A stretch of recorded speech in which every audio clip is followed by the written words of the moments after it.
Hello everyone, welcome. Hope everyone's doing well today. Welcome for Mitsubishi GT.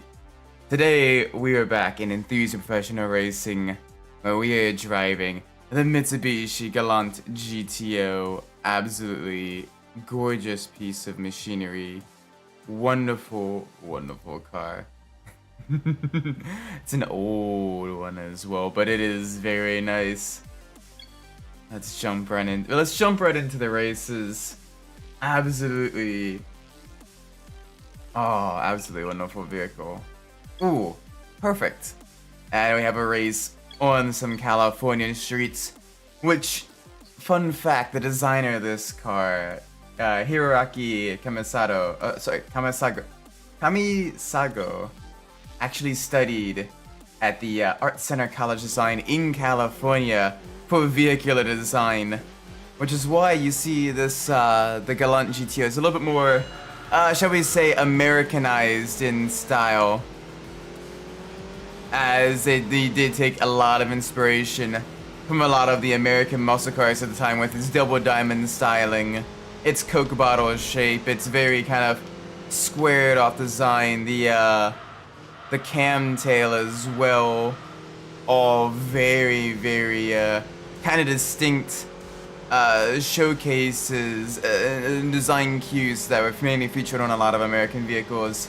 They managed to shrink them down into the more compact Galant body.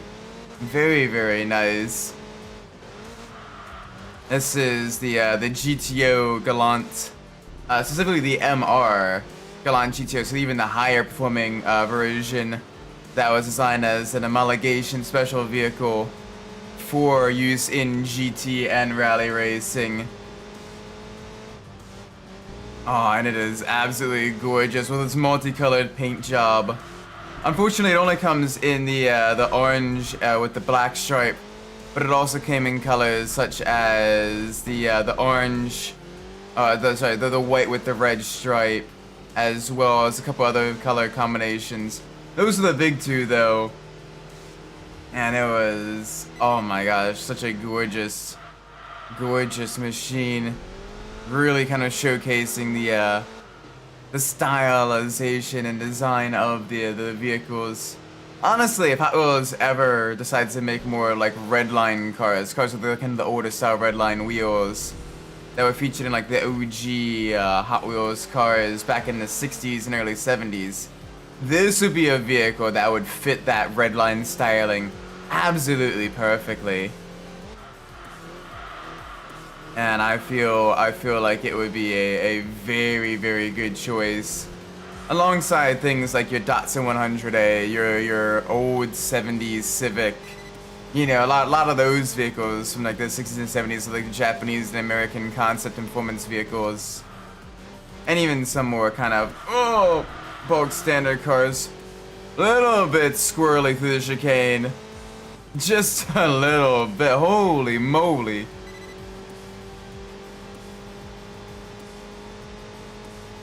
My word, that got all bent out of shape there. Ugh. A little bit of understeer as well. Gotta remember, this is an older vehicle. I can't quite toss it around like I previously thought I could do. And oh my gosh, it is. Oh, it is a lovely vehicle. It looks so good. Like, I know they were primarily made for like the right-hand drive markets, mainly Japan, but also the UK, Australia, New Zealand. And even then, didn't really sell too much outside of its native Japan. But my gosh, this is a car that just, it looks sexy. It looks very, very nice. That very distinct kind of 70s styling. Oh, it doesn't sound too bad either, despite it being only a little inline four-cylinder powered vehicle. It still packs a bit of a punch to it. That is for sure. Alright, down a couple gears. Ooh. Alright, got a little bit shaky there with regards to the frame rate. That might be OBS giving my computer a little bit of a lag. I like we have another 70s vehicle, 60s vehicle? Might actually be 60s vehicle behind with the, looks like the BMW 2002, I think? Well, by the way, we got another classic GT racing car behind. So that is really, really cool. Keeping it nice and steady, keeping it nice and equal.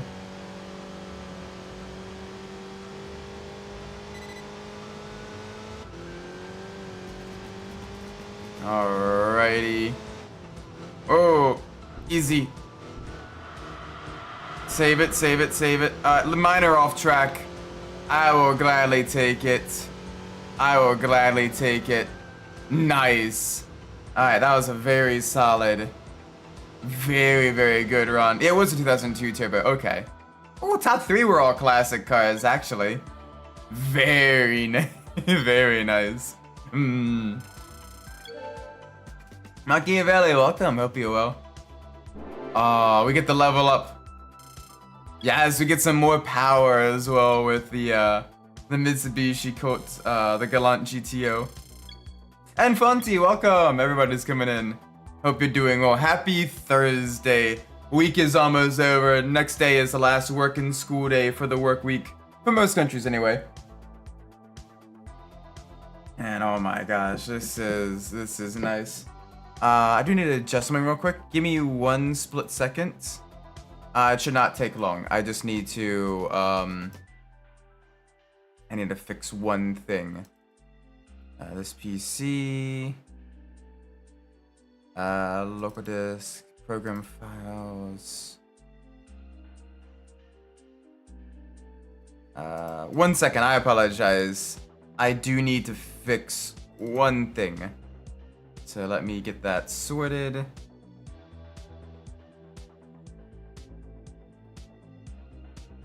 There we go. Okay, that's better. That is better. Just need to adjust a setting real quick. All right, there we go. We're good. We're good. All right, next race. Oh man, this thing was so nice. It's a shame it was primarily released only in its native Japan. Got a few other exports in the right-hand drive markets, but not many. And so it is a pretty rare vehicle as well. Regularly getting up into, you know, collector car prices of, you know, close to 6 figures now. Thereabouts. JDM Japanese shift mice, so they added the Honda. Oh, nice. I imagine the S2000 is probably the big one, given the fact that that's the primary rear-wheel drive Honda. Unless they're making a game where you can regularly drift the front-wheel drive cars, or you're doing other toge racing outside of drifting, where you're doing like kind of the gripping stuff. In that case, you'd have the probably the the EG6, the EK9, your, you know, DC2 Integra type are probably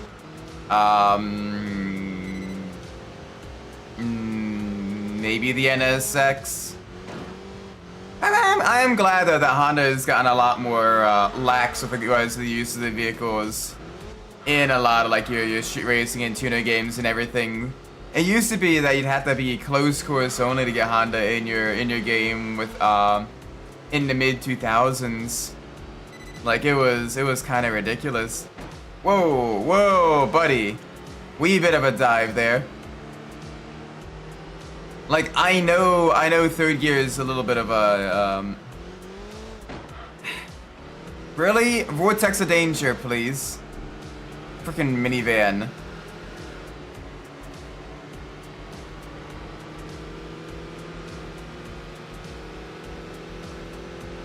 Alright, come on. It seems to be a big jump or a big drop in performance between second and third gear. Like third to fourth is fine. And fourth to fifth is fine, but second to third, there seems to be some sort of like issue there. And it might be because I'm spinning the wheels a little bit. And I'm trying to mitigate that by short shifting. But I gotta minimize, I gotta prevent that for sure. Yeah, that clear is probably long gone. Yeah, okay, it was because I was spinning the wheels out of the turn. I got that one tire fire, so I need to lock the rear diff a little bit more.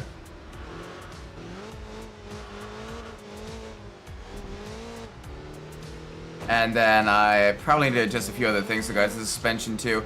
But at the very least, I need to 100% lock that rear diff because that is causing the big discrepancy with regards to the getting it around the corners and everything, and getting bogged down in third gear. It's a little bit rough. A little bit rough.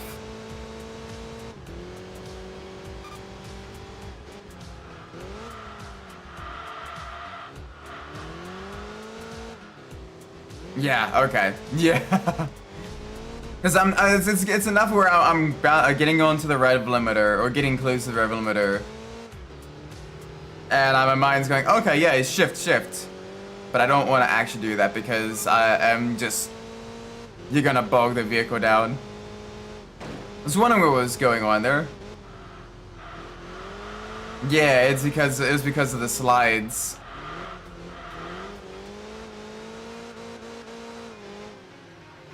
Alright. That makes more sense. So yeah. Next thing we do, we lock the rear diff.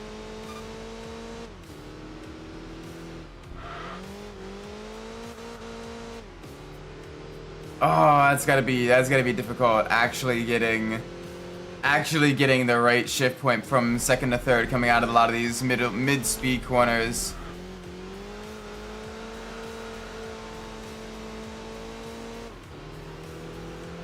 So around like 53, 54 miles an hour, I can go from second to third, and that is fine.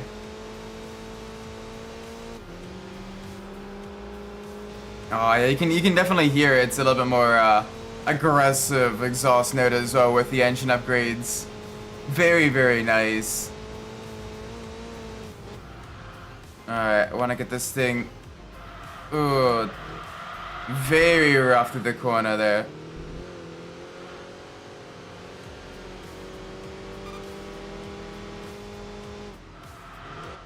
Alright, down in a second. Come on, let's try to outmaneuver the minivan. Come on, we can do it.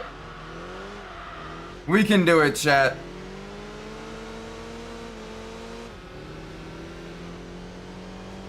Maybe. We might be able to do it.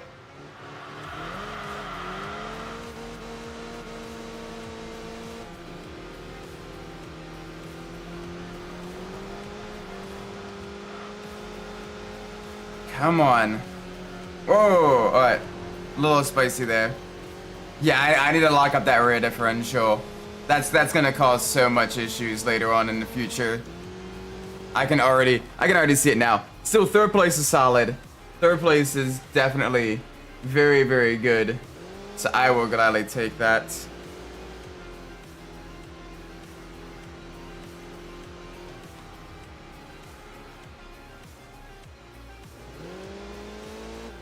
And there we go. Podium position. We'll gladly take this.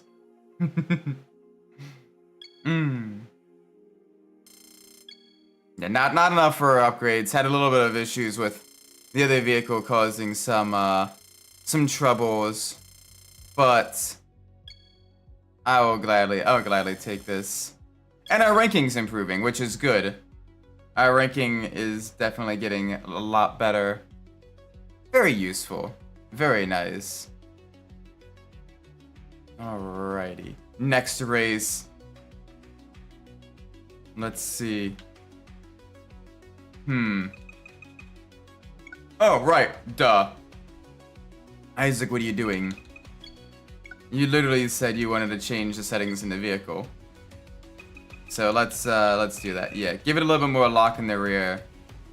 A little bit more lock in the rear. And probably There we go. Soften up the rear suspension just a click. Just to get it to bite down out of the corners as well.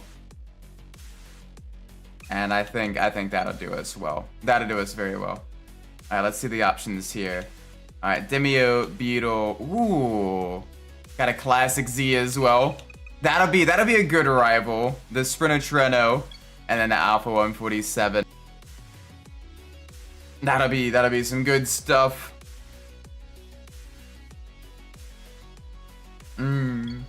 I mean, this thing's only got around like 105-ish horsepower, maybe a little bit more. Maybe around like 115, somewhere in that range, depending on the year of the vehicle. But it does have the 5-speed transmission, so it's one of the later model Galant GTOs for when they, yeah, okay, there we go, that's a lot better. Give me more of that rear diff lock. That's good. That is very nice.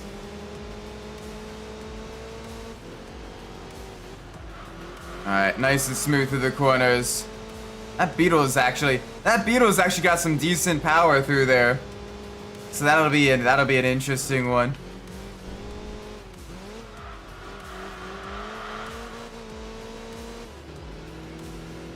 Alright, come on. Easy through the twisties. Whoa. Yeah, the rear does want to step out just a little bit in some of these corners. So we do need to watch ourselves. Really use every last bit of this vehicle's performance in order to get ourselves an advantage. Alright, about 2 seconds ahead of the Beetle heading into Flugplatz. This higher speed section is where we can really extend the gap. There we go. There we go. Nice and smooth through there. Good stuff, good stuff.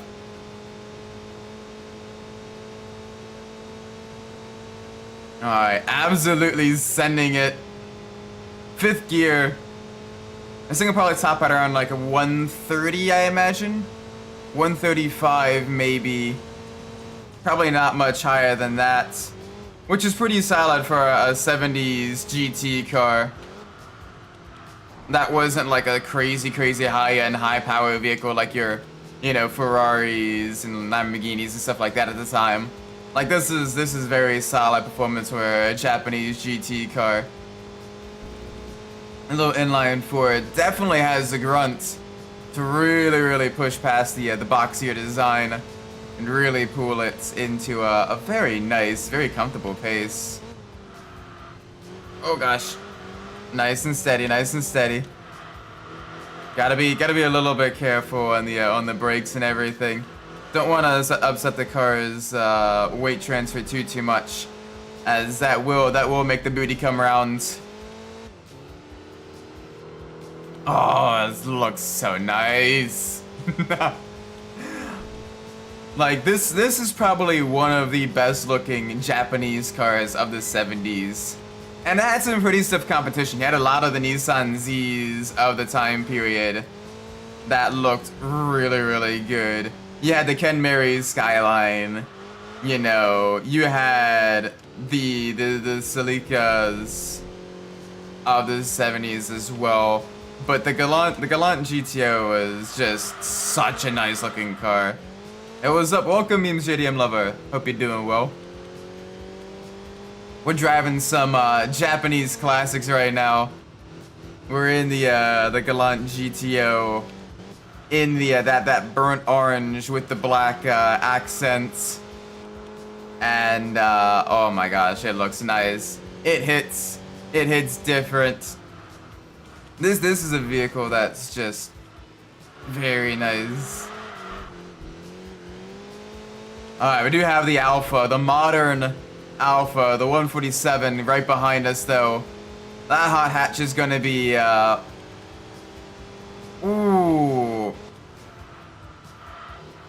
Alright, I'm glad we defended the inside, but they're gonna have a major power advantage, and after the next couple of corners gonna be having a lot of uphill sections as well as some high speed sections. And they do have a significant power advantage compared to us. So the best we can do is just really defend, really kind of plant our car in the middle of the road, park it on the apexes where possible. I say then we give them a complete wide opening there. The rear end started to go just a little bit under brake and I had to run it wider, otherwise would have spun it. Alright, I mean, second place is still very nice. We are well ahead of second place. But I think we've lost the alpha. Like, look at it go! Like, if we didn't defend on that corner, it would be, it would still probably have gone by us on this high-speed section here. Like, with it being an uphill section as well, like, we can see we were kind of struggling to get past around the 1 mile an hour mark. And, alright, a little bit of a break. Get the car rotated through the high-speed left-hander.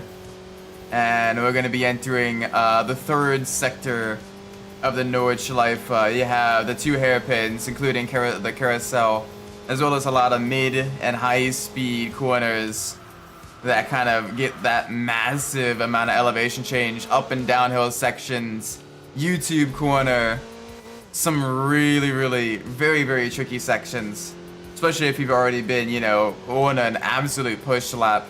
This is where, at least for me, it gets very difficult to kind of memorize your braking points and everything, even if you have gotten, you know, a very solid run.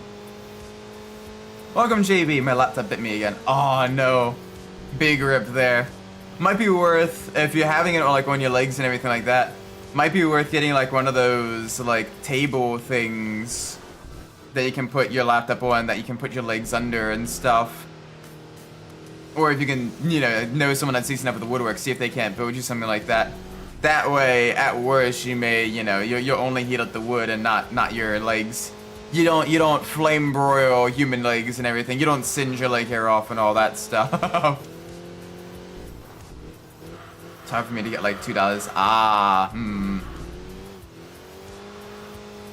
So yes, that might be a little bit more difficult then. Okay. Jeez, very angry, very bitey laptop. Does not like does not like running the BeamNG and everything. It's just a wee bit toasty. I don't know anyone and I burnt my chest and built. Ah! Ow! Oh, pain. Absolute pain.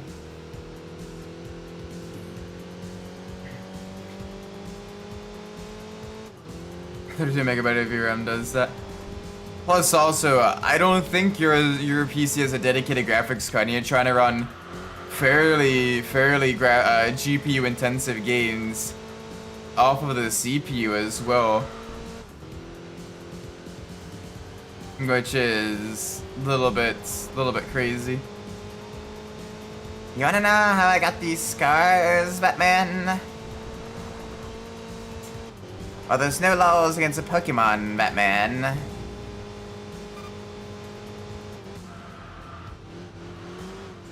Oh no, it's not dedicated enough. Yeah, so you're gonna get even more crazy amounts of heat build up because you're trying to run it all off the CPU, which is it's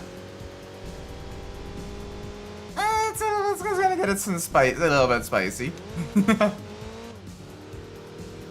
I mean, to be fair, that's a very impressive CPU. The fact that it's able to run that and only just like get ridiculously hot, but still able to run it. I know back when I was in college, I tried to run BeamNG on my laptop in college, and I got a total of 10 frames per second, and yeah, was not a great driving experience. Not a great driving experience at all. Nice. Like that's a solid like, you know, CPU though. Did pretty well. But yeah, that is very toasty. Very, very toasty. Alright, come on. I want to see what this thing's max speed actually is. We're very close. Like, it seems like we're limited more by aerodynamics than we are by gear. Because, like, we're topping out around, like, 130, and I can't get it to go much faster than that, even on a downhill. It's melted my W key a little. Oh my gosh. Bruh. Bruh. There we go. Good stuff. Alright. Yeah, we met. Oh my gosh. The Fair Lady Z. It lost out to the Demio. What the heck? Jeez. When you get beat by a modern little itty bitty Japanese, you know, economy car. When you used to be like top of the world in GT racing. Like, bruh. You know, the Samsung is more of a hero. Yeah. Yeah, the bottleneck's definitely in like the CPU or the you know, the lack of the GPU though. Like it's got enough VRAM to do well enough. Ooh, what options we got here? What options we got here? Ooh, Tsukuba circuits. In the wet. Ooh, we even have another Galant GTO. Got the Corolla, got the 300 SL. That Saab's gonna be quick.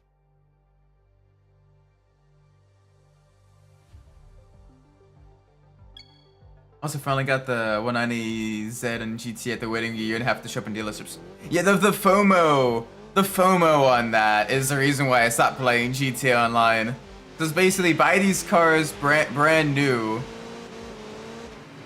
Buy these cars brand new, or they may disappear, and like you're gonna have to wait and see if and when they ever actually show up again, or you have to like use the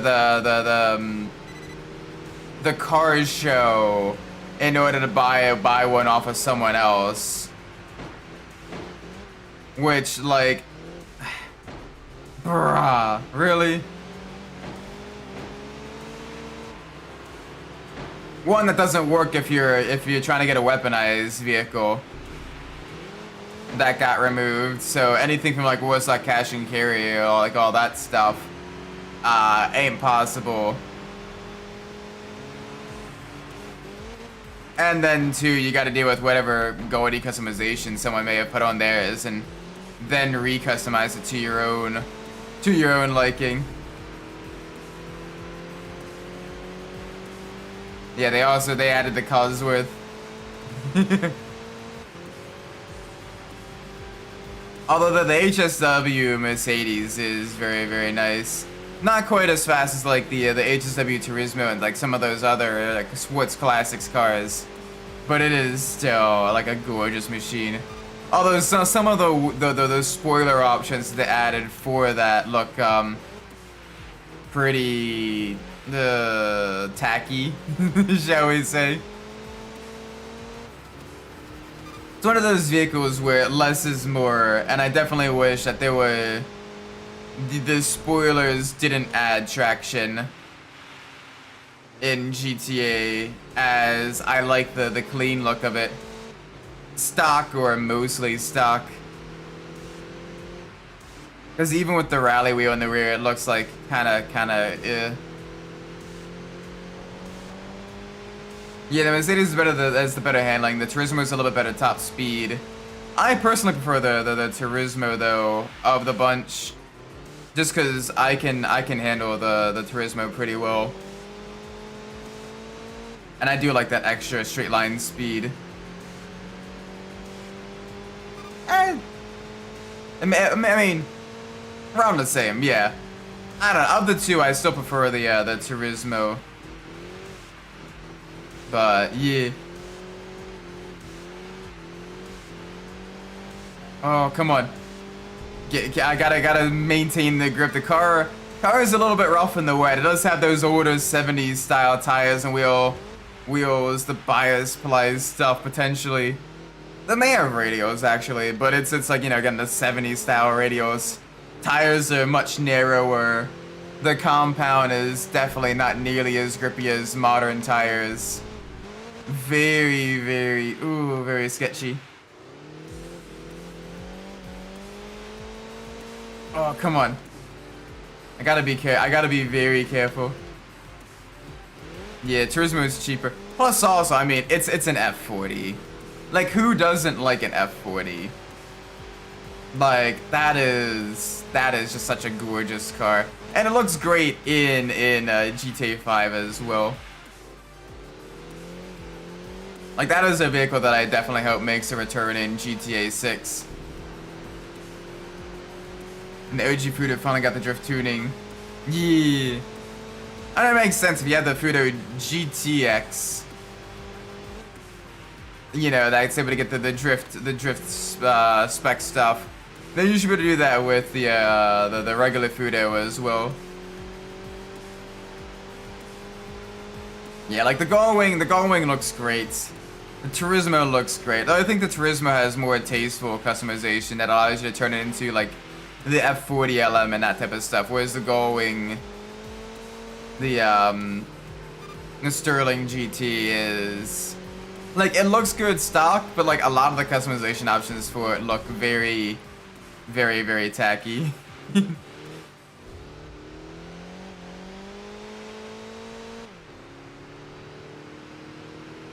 Alright. Get the rotation through the Dunlop Bridge. There we go, good stuff.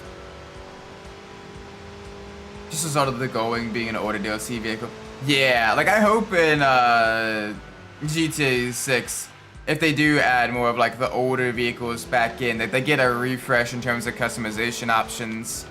Like that would be so nice, because there's some vehicles, like for example like the Vigero, or like the Stallion, or like a lot, especially like a lot of like the early muscle cars in the GTA games. You know, the Hot Knife, where they are absolutely like, you take them to Los Angeles Customs, you're like, oh, that's it? Like, bruh. Yeah, the 9 wide body Comet. The old Comet, very nice. Nanya, welcome to the stream, hope you're well. Right now we are fighting for our life to get the classic Mitsubishi GTO in the wet at Tsukuba. And we got a very powerful Mercedes SUV behind us. Absolute brick of a vehicle, but it does have the power and it does have the mechanical grip of the four-wheel drive. Big tires that'll really help it out in the wet. So we gotta really push hard. Make sure we don't run wide again. But yes, this is the old Galant GTO from the 70s. One of my personal favorite. I thought you were driving up a Galant. Yeah. Oh, it looks so nice. Oh, okay. Watch on this, watch on this here. Use the throttle, get that rotation. Yeah, the LG Retro is also a little bit rough around the edges. Like, hopefully some of them get some, like, model updates and everything. Yeah, like, there's some solid looking vehicles from the 70s that just, like, they look good. Like, yeah, I know for some countries there's a little bit of a, like, a malaise era. But even then, like, it just hits right. Yeah, the Ken Mary GTR, the Celica, even the Mazda RX-3, just, especially the RX-3 is also a really good one. That might be a close second for my favorite 70s Japanese car. It'd be, you know, the yeah. Oh yeah, the Celica was really nice in its Group 5 form as well. The Skyline silhouette from the 80s as well was just, mwah, chef's kiss. Actually, I should have the R34.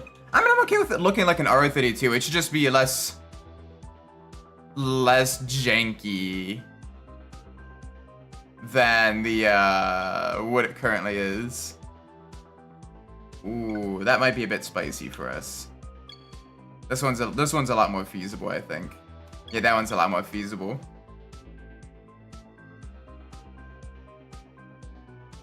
Yeah, the Ken Mary also looks good though too. Why is the Hakosuka in GTA in the Volvo brand? Because I think it was partially based off of,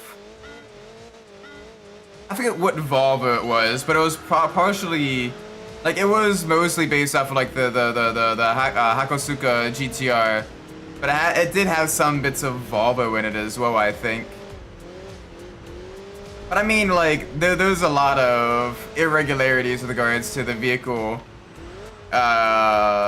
brands in the GTA games.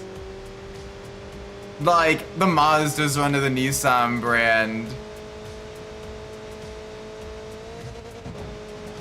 You have the Class C Mamba, despite the fact that it is, you know, based off of the Shelby using, you know, a Ford engine. The Class C, oh, what is it? The Tampa is kind of based off of like the Dodge Darter. At the very least, definitely very, very Mopar-esque look to it. The Impante Dukes is based off of like the Charger. And this is based off of the Nissan and Mazda at the same time. I mean, fair. Just a little bit sad that it didn't, you know, give Mazda its own manufacturer. There's still a lot of Mazda that they could add to the game that they just chose not to. Everything from like the Miata to, you know, the RX-8 to the Cosmo Sport to, you know, the RX-3. Like, yeah. There's a lot of great Mazda vehicles that they could have added that they just didn't, which is a little bit of a shame. Cause I love my Mazdas and rotaries and everything.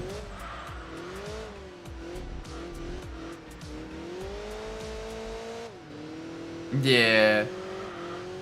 It's you know, the legacy stuff. Just like you had the Dinka Jester Classic because the Jester was in the San Andreas era, you know, the Supra. But when they first added the Jester in GTA 5, it was, you know, the next gen NSX and everything. Which is a little bit unfortunate. Ooh, Nelly, save it.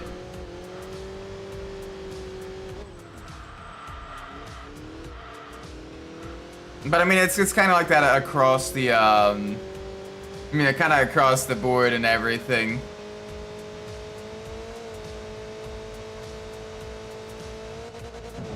You know, you have your Pegasus that, well, you especially like the Coil. Coil just seems to be like any vehicle from like a small company around like the California / Mexico area.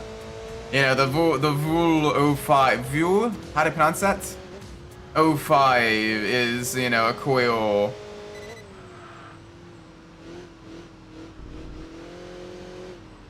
You know, despite it being, you know, the Mexican manufacturer, the Locomotors Rally Fighter is a Coil. Despite Locomotors being a, you know, a California custom car company. Actually, you do have the Cyclone and Cyclone 2 there, that's also Coil, and that's, oh, I forget what it's actually called. Richard Hammond crashed it. The Rimac as well, thank you. Yeah, like, that one's a little bit interesting as well. Renault being Renault, never not be funny. And it does give them more chance to add like a lot of like your, you know, your foreign vehicles that we never got in the States into the game, as well as like, you know, collector vehicles, other like cool stuff. You know, everything from like your Peugeots, like your Peugeot 206 rally car, or like, you know, your your Peugeot 205s to, you know, your Renault 5s, your Renault Megans and everything like that. The coolest based on both Rimac and Tesla, so at least it makes sense. A little bit. So some of the muscle cars are like all over the place though. Like again, like the Cobra being based off of like, you know, being under the Chevy brand, the Charger being under the Pontiac brands, like all of that stuff. Yeah, the Tundra is the Alpine. Easy, welcome. Hope you're well. Right now, one more level before this is at its max level. The Galant GTO has done us very well, helping us rapidly improve our rankings. Alright, let's see what options we got. What options do we have?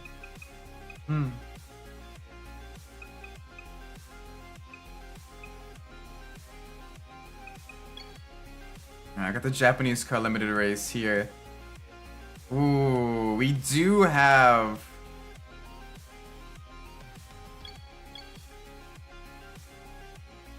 Ooh, we might be able to get a 4th place finish out of this one. It'll be a tough ask though, but I mean, this track is one of my better tracks, so it'll be fine. GTA 4, the Dukes is called the Bravado Dukes, but later got changed to Impante. Yeah, that's kind of strange. Like that one is so clearly based off of like the old Charger. So it's very strange to see it just be under like the wrong brand. And then the GTA, they have a low for any mod with Bordeaux. Okay. So that's like the Peugeot and Citroen. Nice. Maybe Dodge got onto them. Maybe that might actually be a potential case.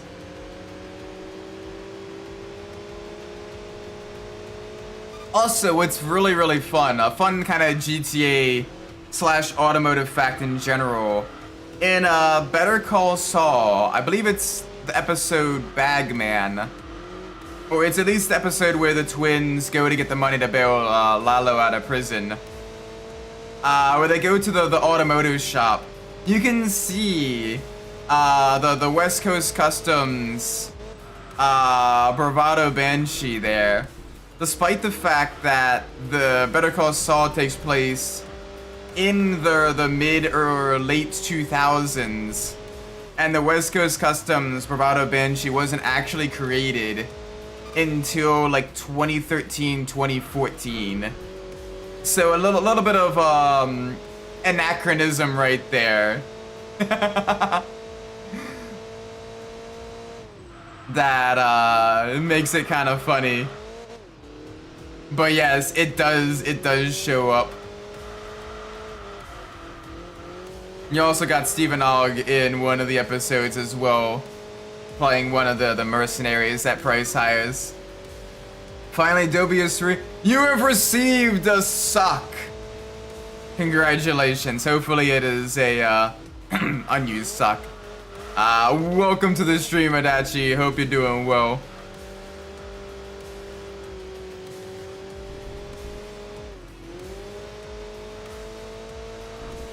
Oh, bonk. The Banshee is like a mid-2000s model anyway, so that's there, I guess. Yeah, like it was in GTA 4, so you know, probably like it was probably based off like the 2nd gen Viper. But the IRL version wasn't created until 2013 by West Coast Customs for like a giveaway. So that is still really, that's kind of funny. Glad to hear about the cars. I'm tired of the Pokemon. Yes, you saw the other Pokemon Day updates and everything. The new game coming out and all that stuff. Yeah. My sister's been messaging me about it.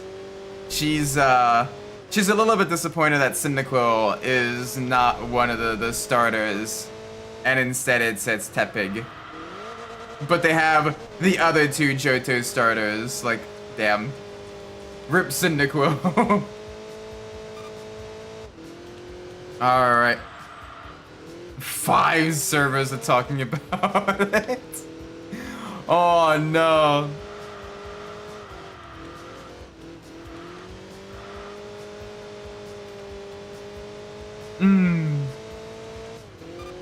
Yeah, thankfully I'll shut up about Pokemon. Give you a little bit of a break from that. Karin being Toyota and Subaru is funny when you have my Batsu that does Mitsubishi and Isuzu. Yeah.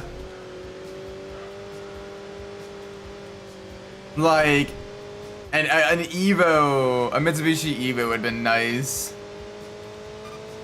Especially when you already have, like, the Impreza slash Altezza based off of the Sultan. Depending on how you customize it, it's usually it can be one or the other. Kind of a little bit of a mixture of both. It's got the forward drive and off-road traction of the Impreza, but a bit more closer to the body style of the yeah, the Kuruma is a bit closer to the Evo, like the Evo 10 and everything. But I'm talking more so like the Sultan being, you know, the mixture of the Altezza and this, especially the Sultan Classic being a lot closer to the old Imprezas, the GC chassis. It's you know, they got both. They play both sides, so they always end up on top. Oh, a GR Corolla would be so nice to have in a GTA game. Maybe 6.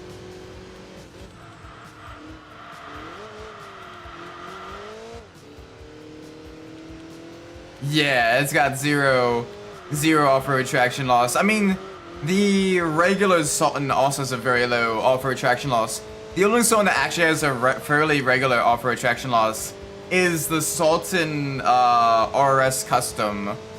The Benny's version of the regular Sultan. That one has an off-road traction loss of, I believe, 1? The Karan Asura GG, yeah. Like something like that, you know. Like, you know, give us some like really like high performance, you know, hot hatch stuffs. With like some of your JDM vehicles, like that would be very spicy, very fun.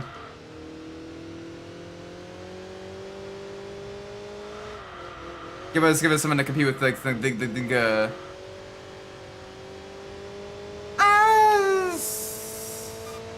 Astro's kind of a little bit of both. It's kind of like right in that awkward middle ground. Like the regular OG Astrope is definitely closer to the Camry, but the new Astrope that came out is a little bit closer to like a Corolla, like a more modernized Corolla. That one's a bit harder to tell. The Futo GG. Yeah, especially because you already have the GT86 in game, so you don't have to worry about naming conventions for that. Speaking of Imprezas, no game has ever replicated the WSC rocket anti-lag. Sound like a jet engine instead it was attached to a Flat 4.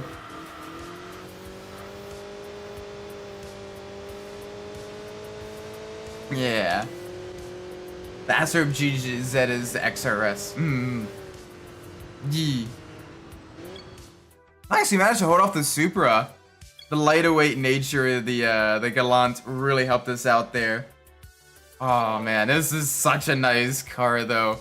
Absolutely loving it. Alright. Oh, that'll give us plenty of points as well. There we go. And that's to allow us to change our vehicle without any issues.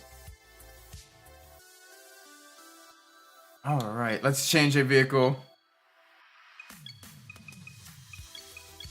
Let's see what kind of sporty vehicles we can get. That's why the Impreza WC isn't rev as high. Because they can get away with having the anti-lag spool up the turbo for them and everything. Yeah, the S... Especially because like those of us in like the car scene were like S95. That's a Mustang, right? Which is kind of funny. All right, let's pull up our random number generator. That we decide what vehicle we pick. We have 4 options. If it is a 1, it's the R33. If it's a 4, it's the GC Impreza. The Impreza 22B. Let's see. Let's pull it up. Boop. Ooh, it is a 3.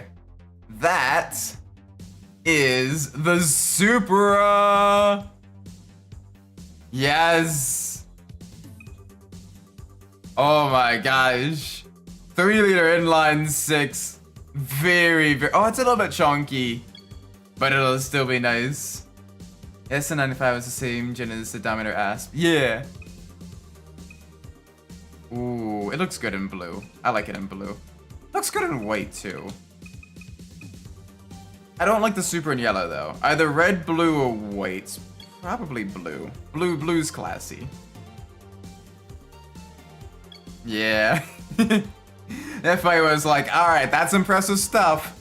Ban. Don't use it again. Develop something else. It's the same thing with the trick. What's it called? Restrictor plate. Oh, and the Celica GT4. That was the FA was like, all right, that's clever. That is very clever. We are impressed. Don't do that again. That's banned. GG for making that work, but that's banned now. Don't do that. Yeah, the Dominator Asp is so nice. I have mine set up to look like the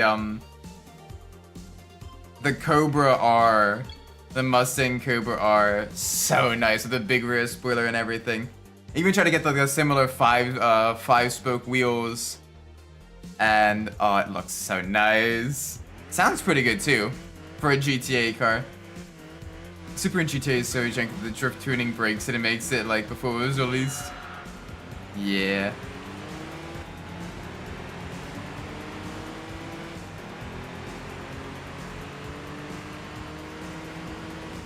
Yeah, Pro Drive was absolutely ridiculous with regards to the rally racing tech. Like they made other like non-rally cars and everything as well, but like their rally cars were like the big things that they really made that really kind of, you know, made people aware of them and everything. Whoa! All right, easy.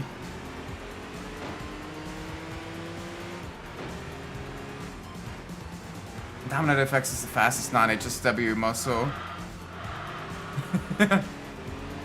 Nice. I mean, you know, the Dominators, even like the OG Dominator, back when it was, you know, the early game, was known for having just a ridiculously high top speed, but being ungodly annoying to control. But yeah, so I guess that makes sense with the vehicles. They had active disc in the Legacy. Yeah, I guess it took a while for that, like that type of stuff to get banned, when they saw like it would potentially result in like the rising costs and everything.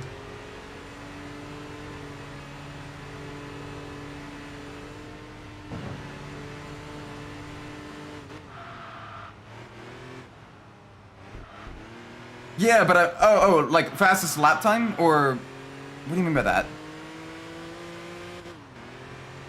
Oh, fastest lap time. I mean, to be fair, even then, like, the regular OG Dominator was among one of the quickest in terms of lap time, too. It was just very difficult to actually extract that lap time, so not as many people used it.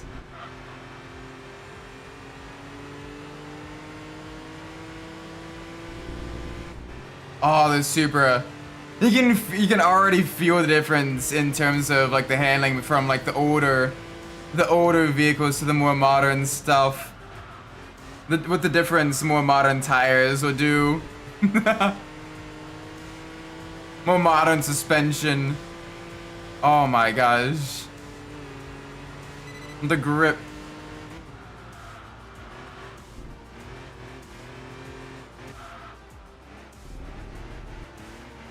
Yeah.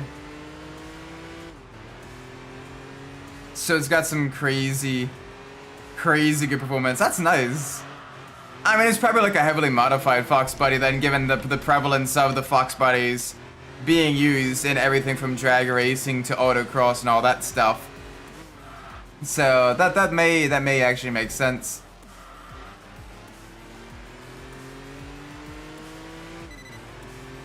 Ooh boy, easy. Fun fact, in Dirt Rally 3, you can tell the difference between the cars, the active diffs and the cars without. Nice. Cool stuff.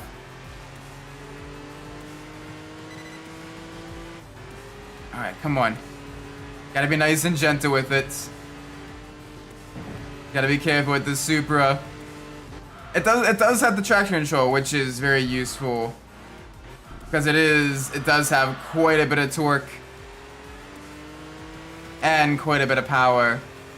But yeah, it is a heavy vehicle. Can't wait to get some lighter weight weight reduction upgrades. Truck it around the corner. Yeah, the Dominator was nice. I'm trying to remember what was my main go-to muscle car. I think I mainly used the Ruiner as my go-to muscle car for races. Just because I really liked the handling of it, and it was still pretty solid on the straights as well.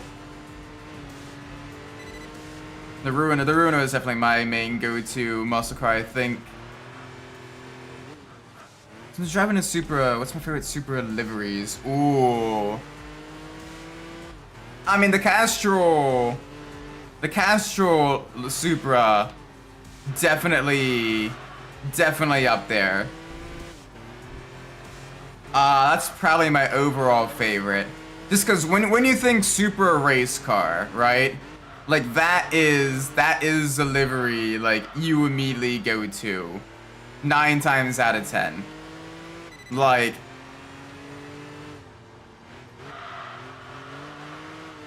that one is good.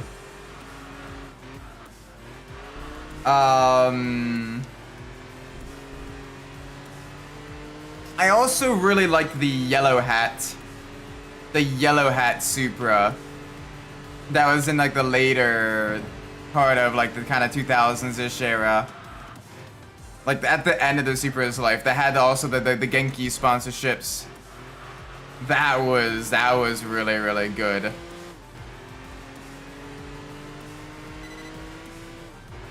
Basically, though, those are my 2 favorite of the Supra race car liveries.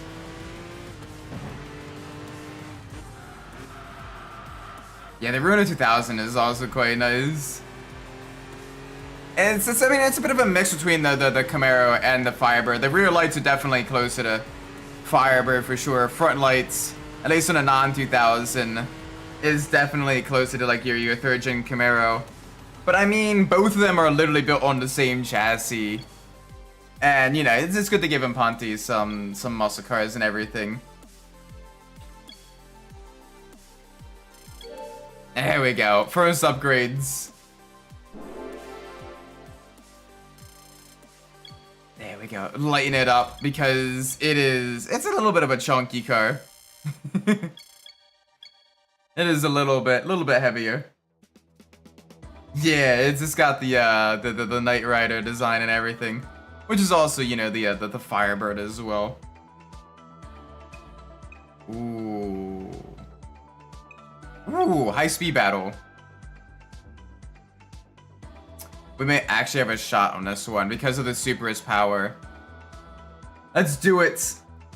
Let's do it. I know the Caterham will be struggling. So our main rivals would be the Evo and the NSX. NSX would definitely have the higher cornering speed. But the Supra does have that torque. Oh, the Vamos. It looks so good. Just a shame it has all those advanced handling flags that make it terrible to drive over bumps.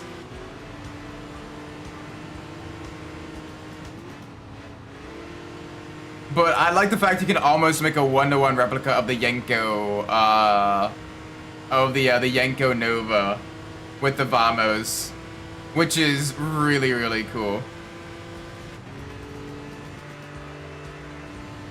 So in terms of like aesthetics, yeah, that one is nice. I also like for looks the Vapid Blade. That one with its gaseous styling and the two-tone paint job. That one looks very nice. I love the rear taillights of that too. Very, very classy. Here it's the Esso Tiger Supra. Ooh, that one's a deep cut. That one's nice as well. You gave yours the twin turbos and the LS swap grill. Nice. I think mine I did recreate. I think I did recreate the Yenko Nova. It was the metallic blue with the white Yenko stripes and everything. That one looks class. I wish you could put the Yenko stripes on the Ruiner. Oh, that would be so cool. That would be so nice. The Euros X32 is your main car. Nice.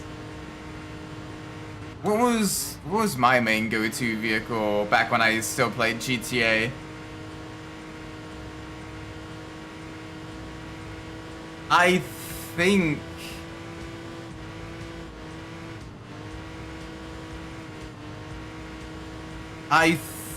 it may. I think it may have been the Mamba, actually. The Mamba was probably my go-to, like, fun car. Car show, Mamba. Doing drag races, Mamba. Just kind of cruising around, Mamba. Or if not the Mamba, then the Buccaneer Custom with the flame livery. That turned out really, really nice. Or the Voodoo Custom, probably one of those three. Yeah, you got the HSW performance upgrades. Nice.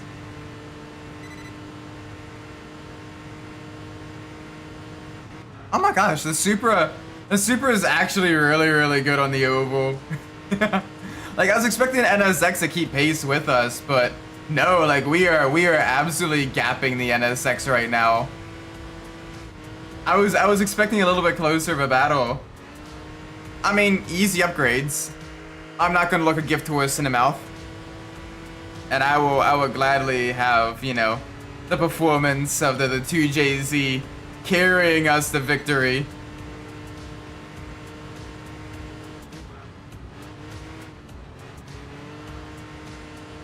Yeah, with HSW, it's got a very, very high top. I do like the HSW upgrades. Those are really, really cool. I hope in like the later GTA games, like those types of top speeds are the norm, as opposed to something you need to upgrade your vehicle for. And they're just kind of testing how well the hardware is able to handle those types of vehicle speeds and everything. That would be nice. Because being able to actually go at speeds where it's based off of, you know, it kind of actually has some like risk instead of reaching top speed and it's still feeling very pedestrian, would be nice.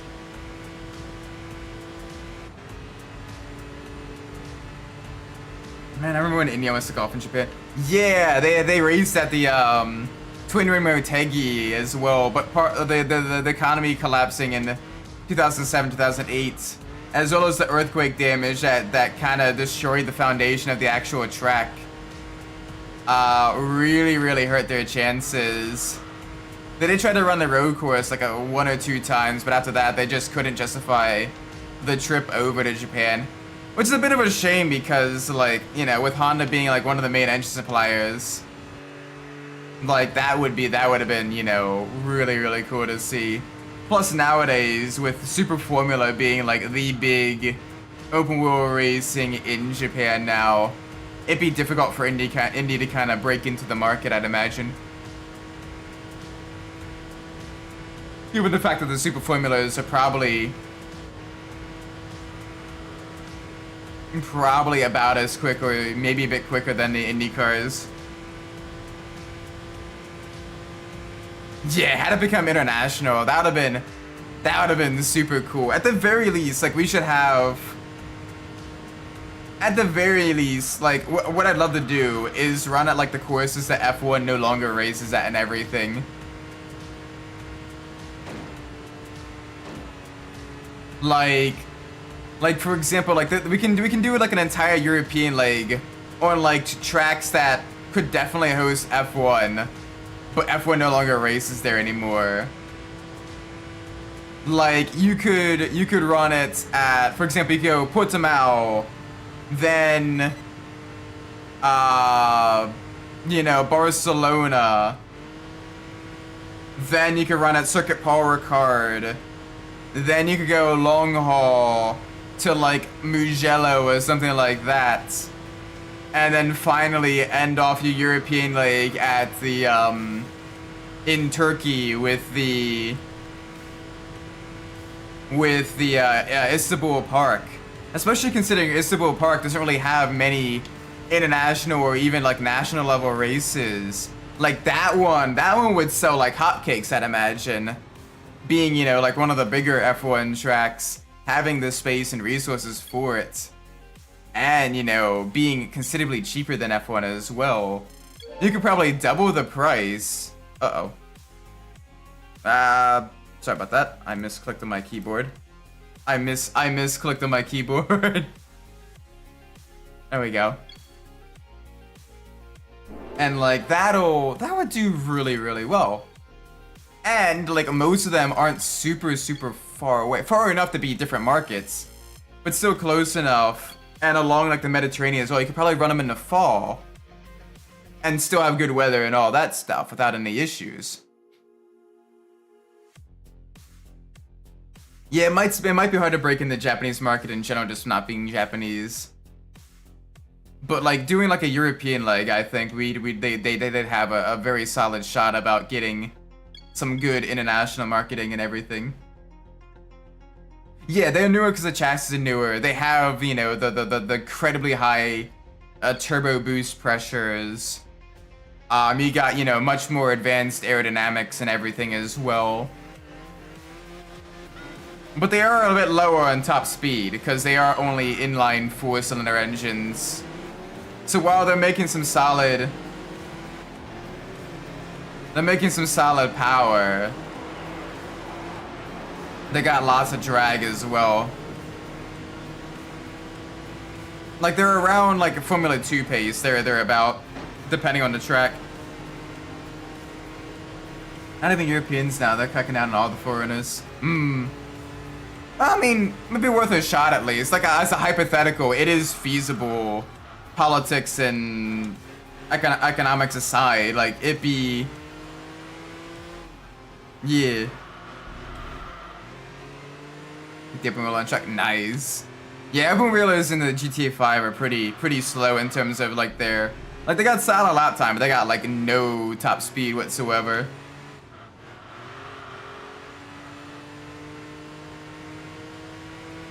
And I imagine someone that doesn't really know how to drive them is probably like under driving it. Trying to drive it like a normal car instead of just basically full throttling nearly every corner that's not a hairpin. Oh, a little bit understeer there. Because I was looking at like the weather, like average temperatures and like all that stuff, average rainfall of a lot of like those Mediterranean tracks in the fall. And like, with the exception of Mugello, which is a little bit more mountainous, like they should be able to run in the fall and still be like warm enough Like, you know, like 50s, 60s Fahrenheit, minimal rainfall and everything.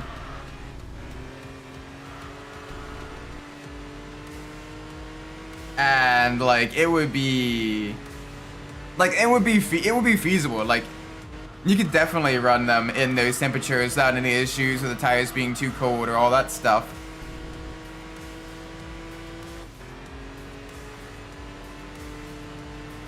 Yeah. But like you could definitely turn up the boost pressure if you really wanted to like make them, you know, equal in performance and everything. Yeah, I mean in real life the F1 car has a much higher top speed than it does in GTA. I'm not sure why the top speed is just so low, but it is what it is. It's still fun to drive though. Not just weird, true or not, but I was looking for some videos. Some guy claims it's a wedding to a wedding in Hokkaido, and they delayed him and told him to go back home.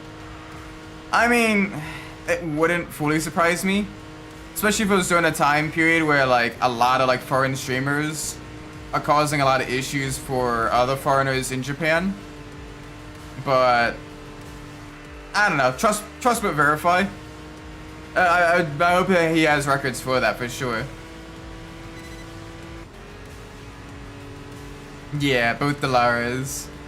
But I mean, they're both for very, very different things. Like, a Super Formula would absolutely die on an oval.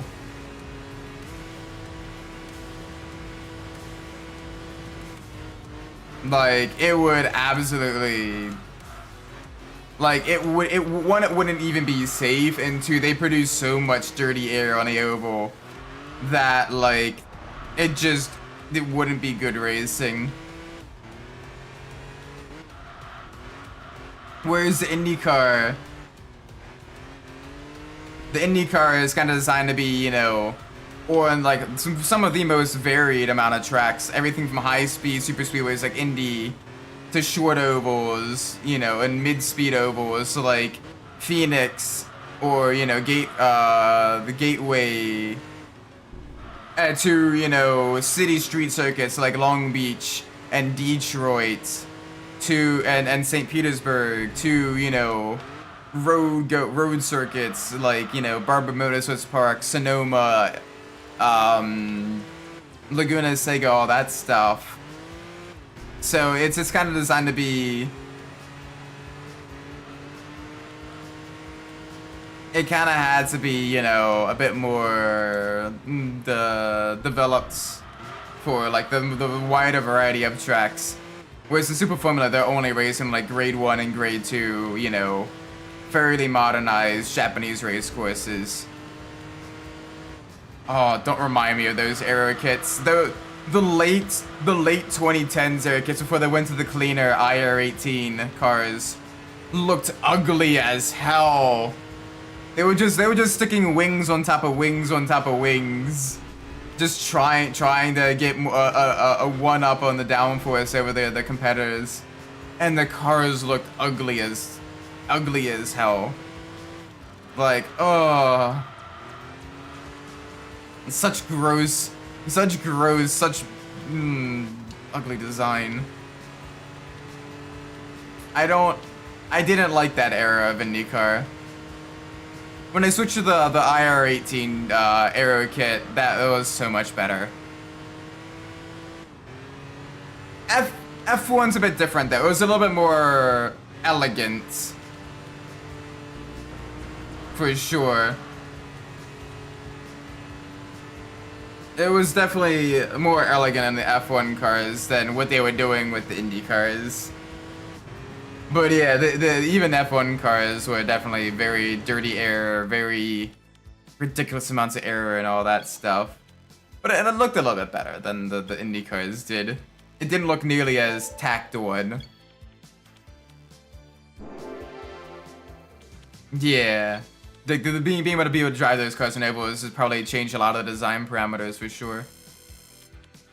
Alright. Fiat Multipla. Unfortunately, no Fiat Multipla in this game. But, you know. we got other Fiat cars. Ooh, the Road Regatta Championship. Got the Super, we got the Evo 6.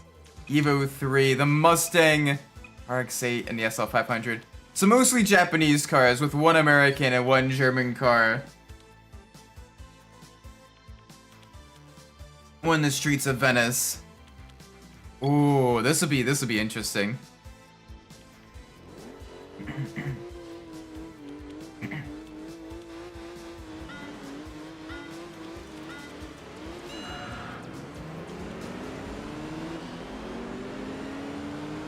The F-Zero.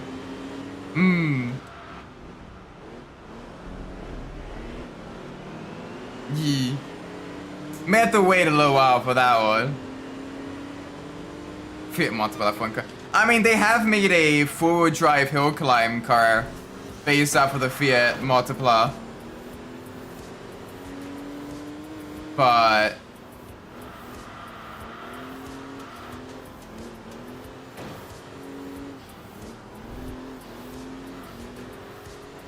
what's a huh?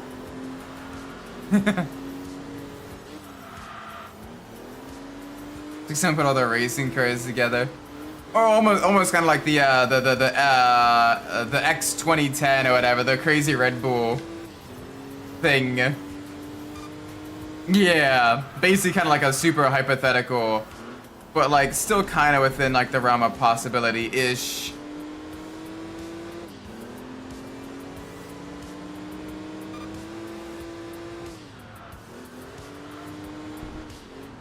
Alright, get past the Mustang. There we go. JDM power!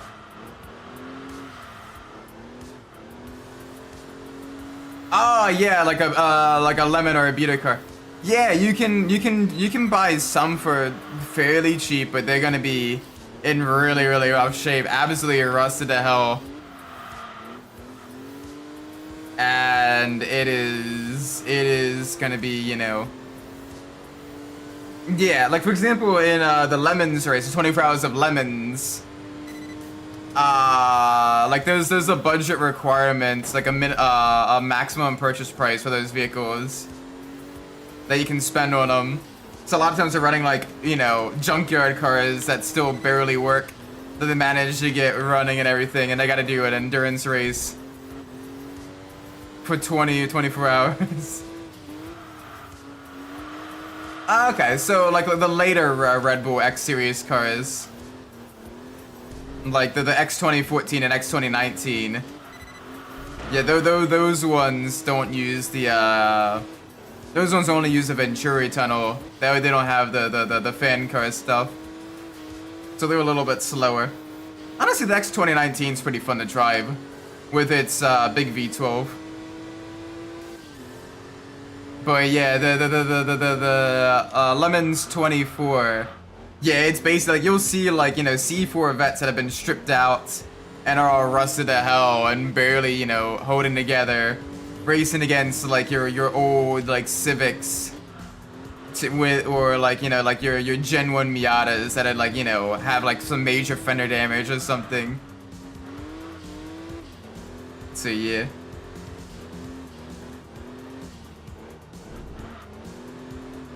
I was thinking about getting a good junk car back when I got the settlements.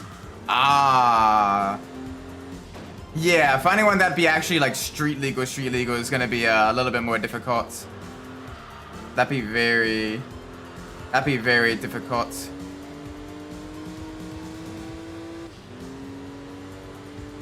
Yeah, you'd be hard pressed to find something that could be.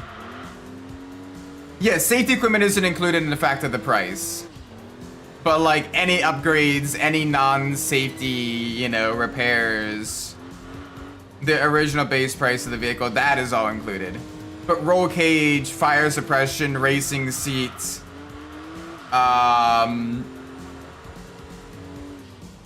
you know, all of that stuff, that is mandatory, and they don't want people skimping out on that for, you know, to get a better edge over the competition. So that is mandatory.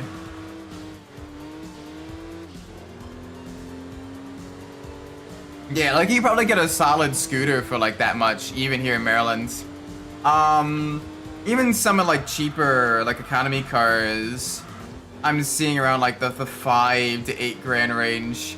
3 grand will pretty much be a little bit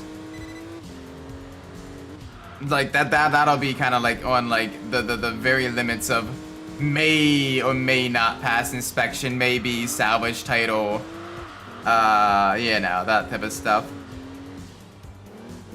Getting a scooter bike here as a death sentence. Yeah, I can imagine with all the crazy drivers up there. Plus also winter.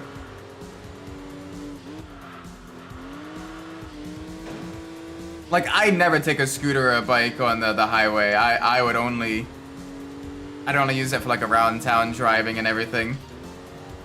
Alright, take care, JB. Have a great night, alright?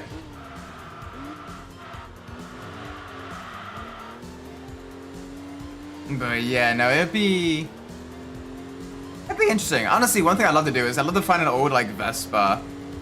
Like old like scooter from like the, you know, the 50s or 60s and restore that.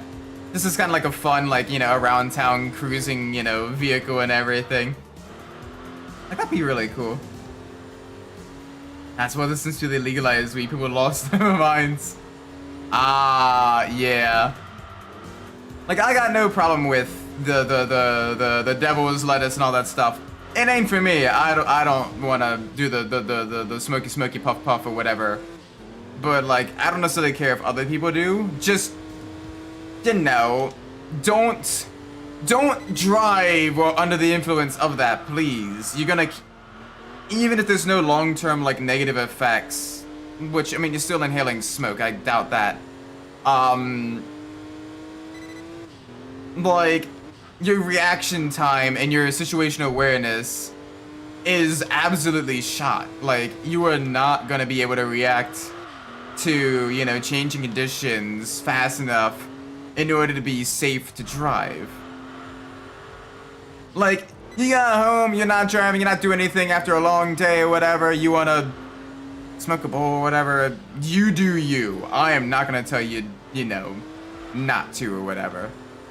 You're in your own home, you can do what you want. But like, when it's other people's safety, like, come on. Yeah, no, like, at that point, you're just recklessly endangering other people. Like, come on now, please. If for nothing else, even if you're not afraid, like, even if, like, you may not get punished for it or whatever, or you may, or I may be able to, you know, get home and everything and be fine and all that. Like, just, it ain't worth the risk, please. You can mess up your own life, you can mess up someone else's life, like, don't do it. Seriously. Please, please. Be a very safe driver.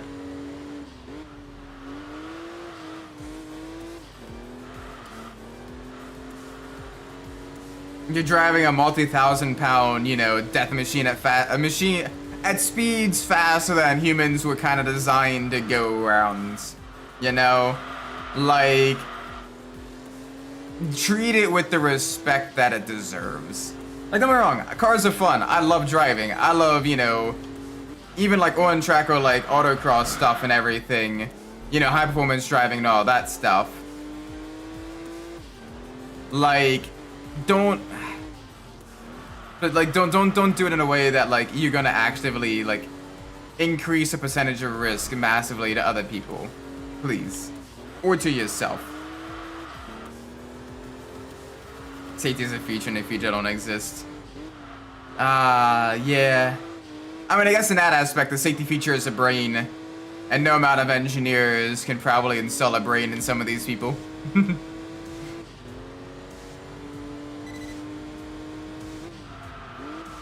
Alright, down the gears. Get it rotated through the cobbled section. We already lapped the Mercedes as well. Was really surprised that that one was having some issues. Alright, a little bit of curb hopping.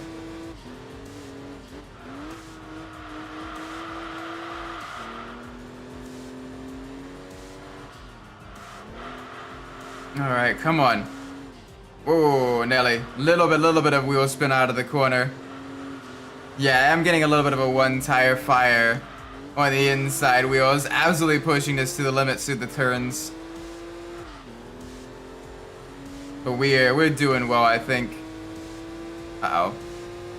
Okay, there we go. OBS just had a minor fucky wucky there. I may need to close and reopen OBS just to get it to stop stuttering. So that may take a split second after this race. I may do that just to get it fixed. Bonk. Yeah, that's a little bit of a turn. A little bit of understeer. As right now, OBS has been throwing a fit since the recent update. I gotta find the older patch and maybe reinstall that because I do not.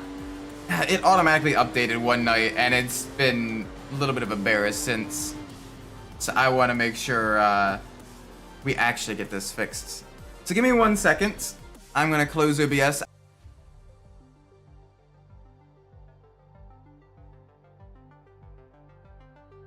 Alright, I think we're back. Yeah, okay, we are back. There we go. Alright, OBS seems to be running fine now. It's not throwing up all the issues. Oh my gosh. There we go. Yeah, okay, we're back. Good. Thank you for your patience with that, chat.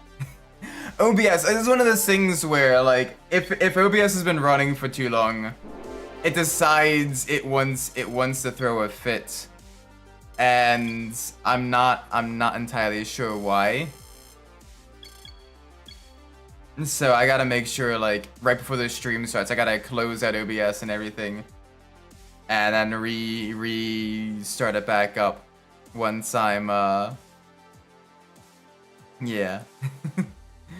Ah, fun stuffs. We're better now though.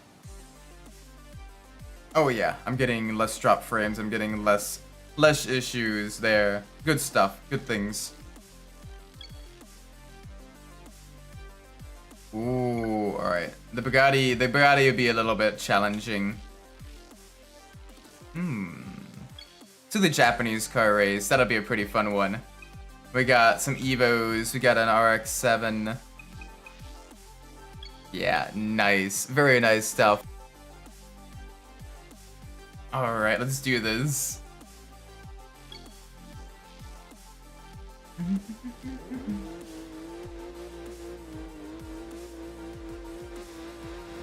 Three, two, one.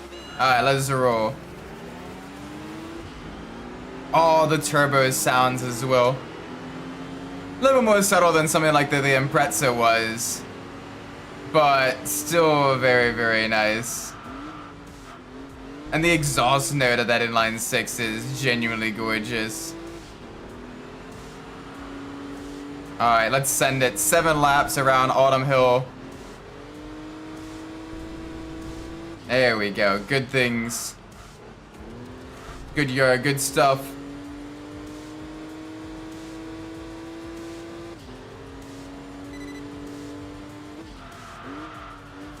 Alright, around the turn. Yeah, alright, now that we got the car a little bit more upgraded with the higher level components. Yeah, this is actually driving quite nicely. Very smooth through the power bands. Very solid acceleration, great braking, amazing handling. Like, this is for a heavier vehicle, like it's doing quite well for sure.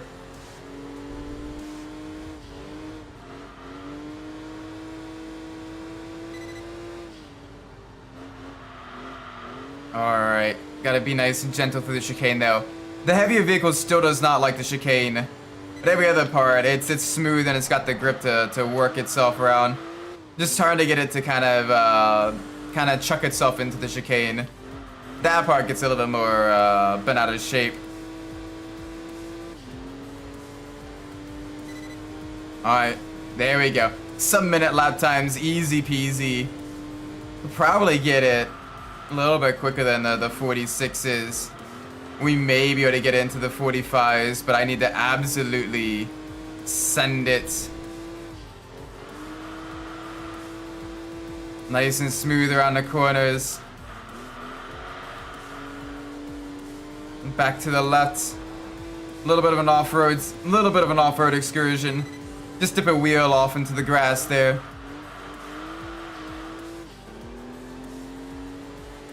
Alright, come on, come on.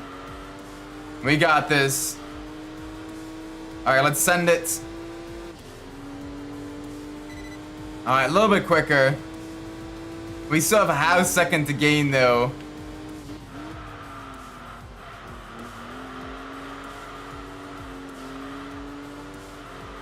Come on, I am absolutely milking this car for all it's worth. Oh, too much milking. Too much milking. Yep, that was bad.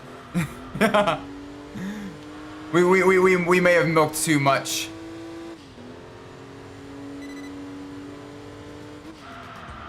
Chat, we have milked way too much. Alright, 3 to go. Ooh. Alright, we may actually be able to lap the 6th and 5th place cars as well. So that'll be nice. Alright, we're pushing for that then instead. 45s may not quite be possible just yet. But I can smell seeing some blue flags on some of the opponents. Let's do this.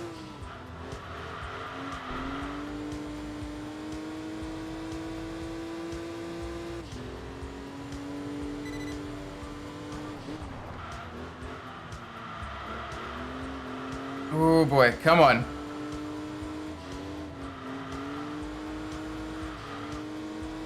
Alright, nice and smooth. There we go, there we go.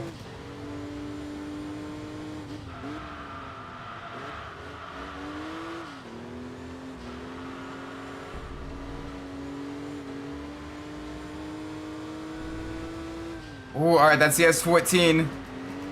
Around the outside. Little bit of a tap there, but otherwise we're doing good.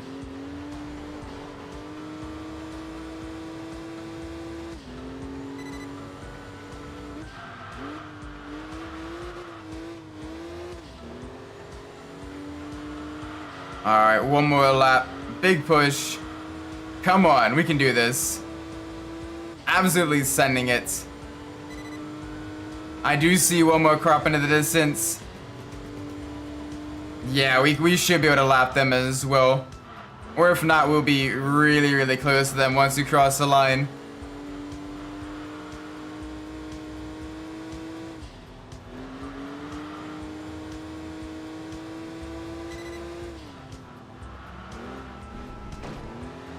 Ooh, okay, a little bit of a tap there. Alright, let's see that CRX-7. Come on.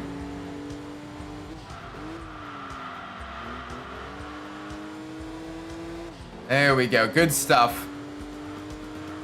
Good stuff, good stuff. 5, 6, 7. Alright, not a bad run at all. Doing fairly well here. Just keeping it very nice and solid. Alright. There we go. Oh, no upgrades though. Little bit too many off-track excursions there. But that is alright. That is a-okay. I would gladly take that. Oh, alright, we need to level up the vehicle soon. I want to get more.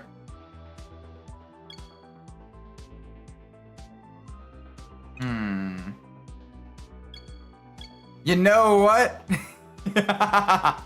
Let's do it, chat. I want to see what happens when you try to go rally racing in a Supra. I want to see it. Oh my gosh.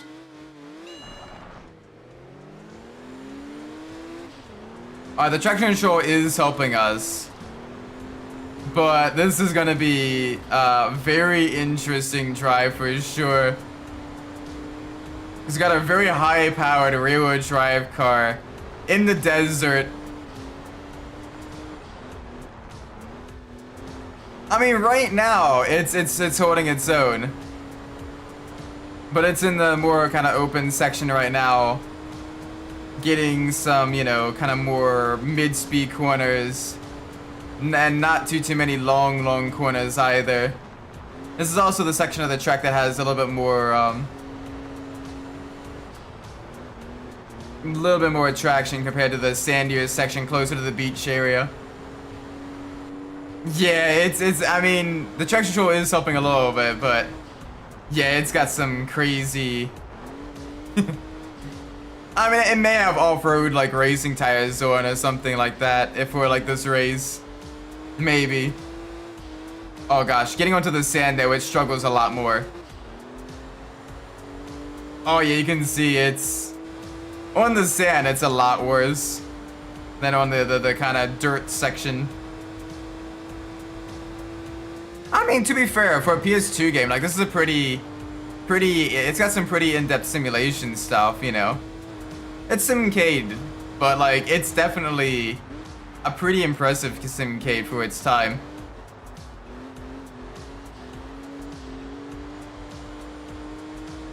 Alright, onto the brakes, get it around the other corner. Come on, get a little bit of the off-throttle rotation. I do not want to go down to the second gear. Except for now, when I can kind of get that extra rotation out of the corner. And use it to power up the hill. Oh, it wants to spin on me. I'm trying to counter steer it a little bit. It does want to rotate. Come on, come on, come on. Oh my gosh. Alright, the uphill section, it got very bent out of shape. Bonk. But otherwise, it did well. There we go. That's enough for an upgrade. There we go. More power, baby!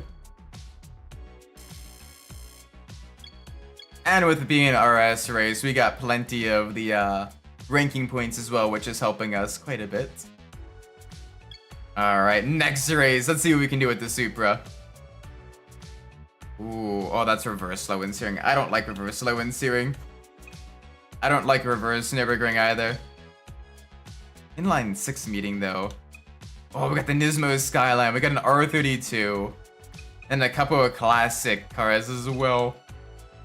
Yeah. This will be fun. This will be very, very fun. Alright, so we gotta make sure we really get a good first lap run. That way the Skyline doesn't catch us up, because that Skyline, the R34, is gonna be very rapid. Ow. Alright. Not the best start. We kinda got boxed in with all the opponents. So now we need to catch and push. That's gonna be a little bit difficult. They got forward drive, they got the better traction, they're a little bit lighter than us, and they got more power. They don't take the bank corner nearly as fast as they could. Taking a more conservative line through there. So we may be able to get up with them. Oh, it'll be tough.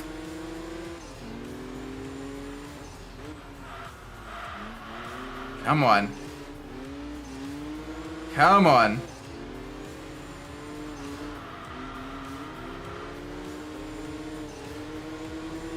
Oh boy. Alright. We're getting there. We're getting close. Ooh, okay. We made them back out of the corner there. Oh, but they're running us wide on the left-hand side. Yeah, I can't quite dive them down the inside. Petra, welcome. My Peugeot 206 is getting better now, 80% are going to. Yeah, for circuit racing and street cross, it should be a pretty solid vehicle with its short wheelbase. You're gonna struggle in late game drag races though, with the front wheel drive. But everything else should be alright enough in the Peugeot. So, best of luck with that run.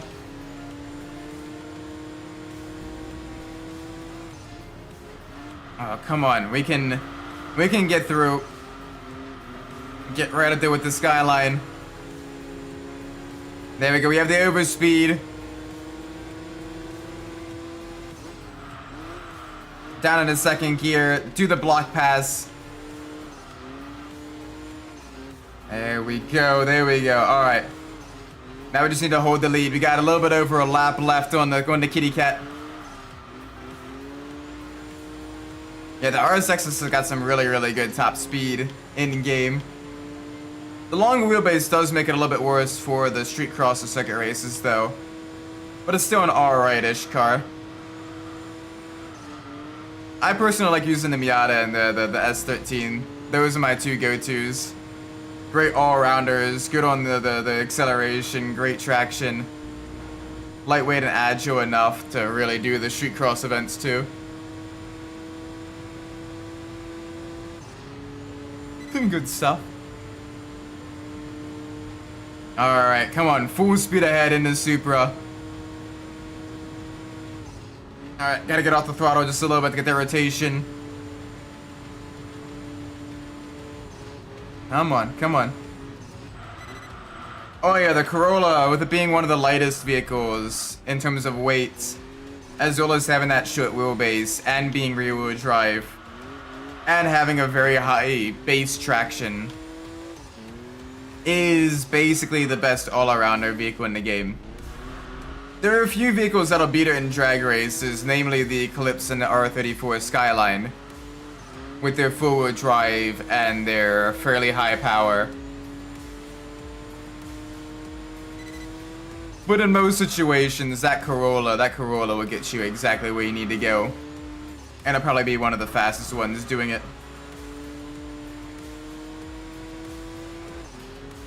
There we go. Brake at the 50-meter board, down in the second gear. Get the rotation through the hairpin.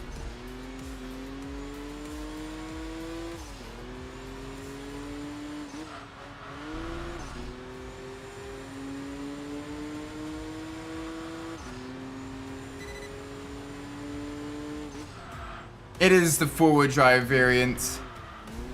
And you can tell because you can see in the drag races, it performs exactly like a lot of the other forward drive cars. Getting that massive launch from the start. And really able to get it, get that jump on a lot of your opponents.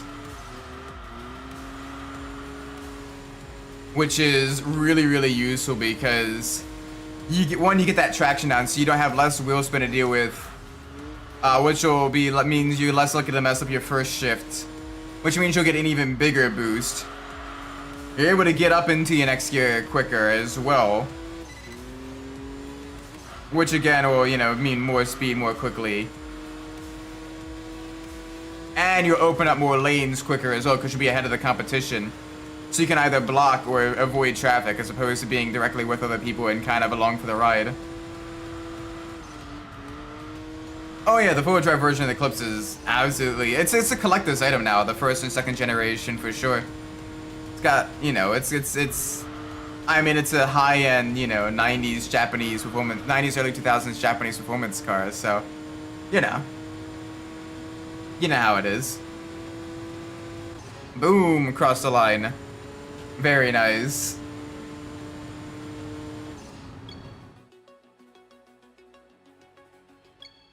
Alrighty.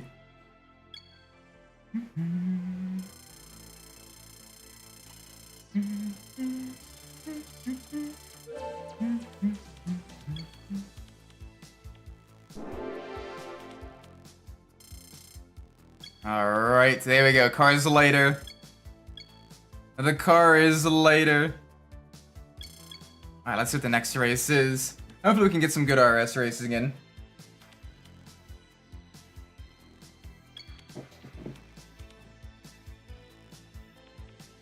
Ah, no RS race. This might be one of the restricted events then. We haven't raced a Supra on the Nürburgring yet. So let's do that. Supra on the Nordschleife, let's go. Alright. Let's do it.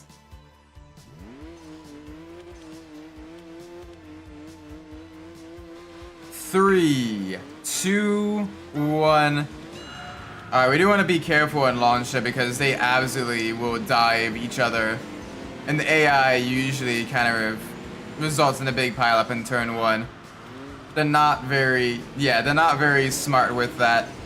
Running side by side into such an early corner.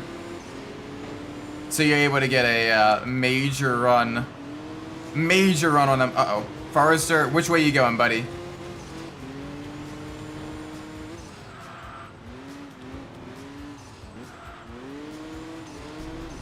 Alright, up on the inside. Come on. I know they got that forward drive, and they're a big chungus as well. Hopefully they'll defend against the other faster cars just as hard.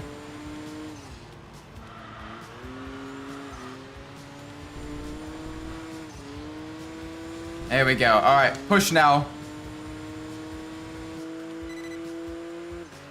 Oh, the Supra looks so good. Absolutely love the look of it.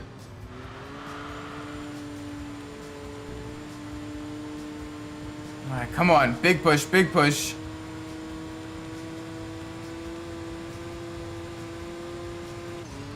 Alright, up into 6th gear. Yeah, this thing's got some speed to it. Gonna have to go down a gear. Nice and steady through the turns.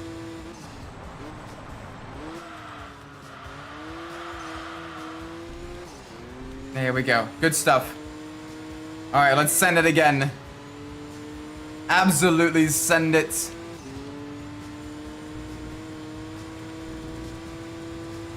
Through all the twisty corners. Down a couple of gears.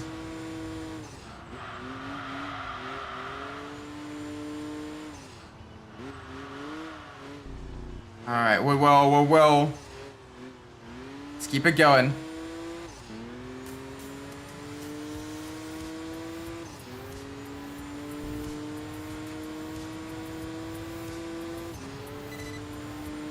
Yeah, we have a massive gap to 2nd place. Supra's given us no issues here, or very minimal issues anyway. It's firmly planted on the road. It may be a bit heavier than things like the NSX or the GTR, and definitely not quite as much of a pure GT performance vehicle. But it's still a Supra. It's still got some solid handling, some solid performance to go off of. That is for sure. Oop, a little bit of understeer there. Let's kind of be careful.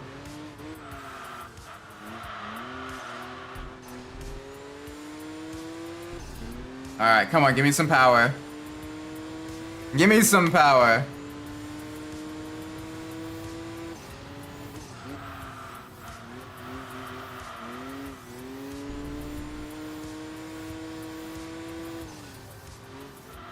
Alright, we're doing good. We're doing very well. Yeah, we're extending the gap. No issues here whatsoever. Just getting to listen to that 2JZ absolutely sing for us. Oh, it sounds so nice. If I ever do get a Supra, I'd love to get one with a target top. It just the target top, the open air nature of it is just so nice. Would love something like that. Being able to kind of cruise, having the performance vehicle with, you know, the wind in your hair, with those clean, gorgeous lines. Like, yes, please. I don't know why. Target top and convertible cars just, they hit different. Very few vehicles look better in the hard top than a convertible. Mainly Mustangs, but like, it's, and also the 350 and 370s head as well. They looked a little bit weird as soft tops. But like, oh my gosh. It is just nice, gorgeous vehicles.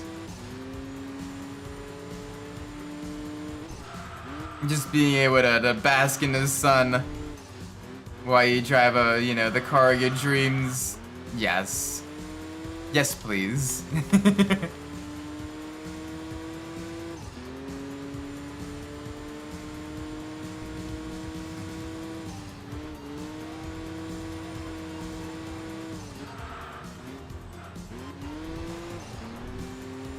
Alrighty.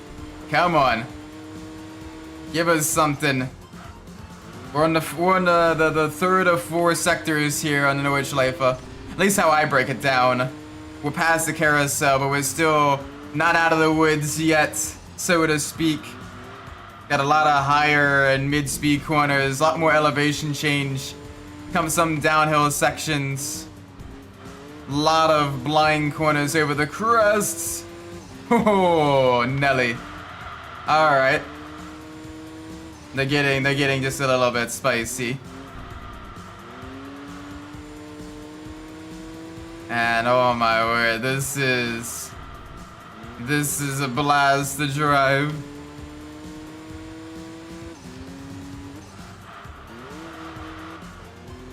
Alright, come on. Come on. Alright, now in the higher speed sections.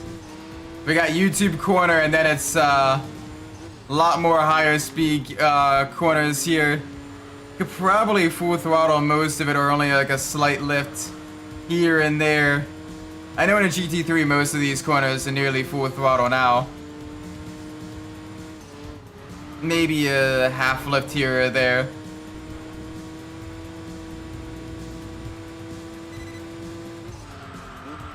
Down a couple gears. Alright, 2 more corners and then, or 3 more corners, and then we get to test out this vehicle's top speed. And I'm sure the 2JZ's been waiting for this for a while.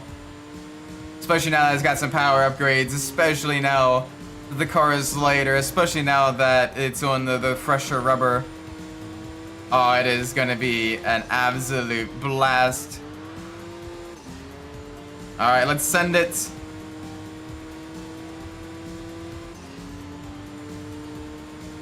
Come on.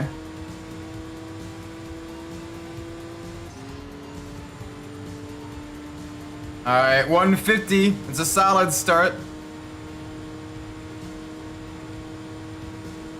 160.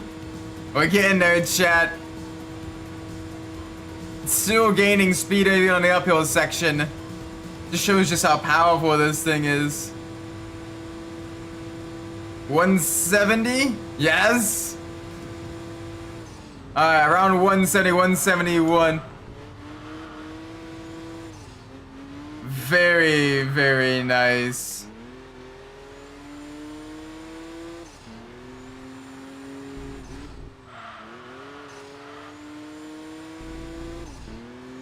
Alright, there we go. Boom.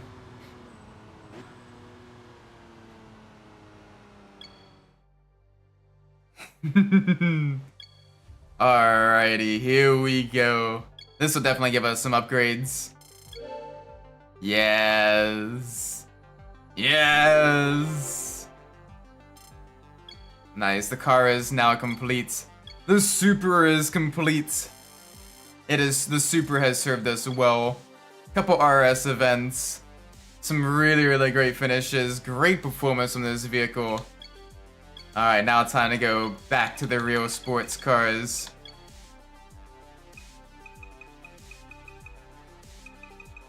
Ooh, we still have plenty of these. And there's 4 of them. Everything from your AW11 MR2, your NB Miata, your Bugatti EB110, and the Tomaso Pantera. We got time for 1 or 2 more races, so let's pull up the random number generator.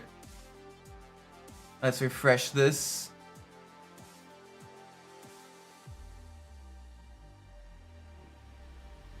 And let's pull up the, yes, there we go. Alright, we got 4 options. 1, it's the AW11. 4, it's gonna be the Tomaso. It is, oh, yeah. Yeah. That is nice. That is nice. We get to drive the Bugatti. Oh my word. In the French racing blue as well. I mean, that dark red looks nice, but the French racing blue. In manual.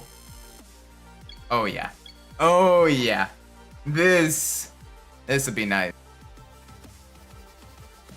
This will be very... Look at that stance as well. Oh, oh, nuts.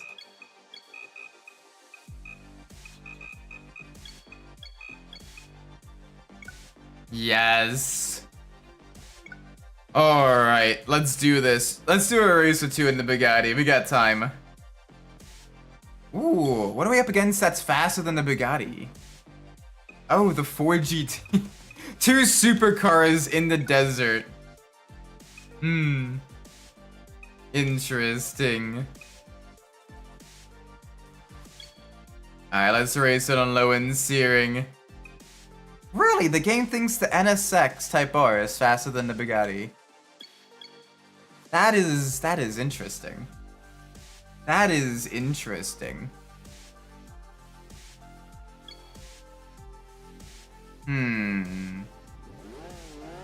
Oh. Yeah. Oh, it revs so high. The power. I know the Mercedes SLM McLaren is also right on our rear as well. That thing got a killer top speed too. Whoa, alright. Little bit understeery. Yeah, a little bit understeery there. We gotta be a little bit careful with that.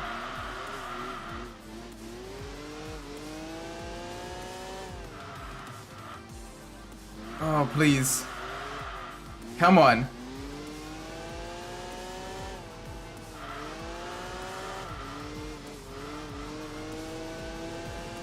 Alright. Just one little bit of off course there. Whoa, Nelly. Okay. Yeah, we gotta brake way early on this. That is the one downside, is the brakes in this car are not exactly the best. It's got incredible acceleration, killer top speed, very solid handling with a slight tendency to understeer. But otherwise, it is doing us well.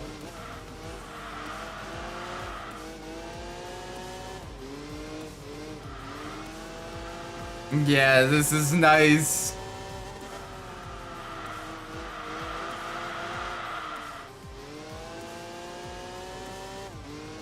There we go. There we go. Give me that speed. Oh gosh. Brakes. Brakes. Okay. That is bad. That part's bad. A little bit understeery. We do need to watch it. It is a Bugatti. They are a bit of a chungus of a vehicle in terms of their handling, so I do got 4 turbos. Turbos don't help me turn though. Turbos don't help slow me down. But I will say on the straight, we will definitely see the power of this vehicle.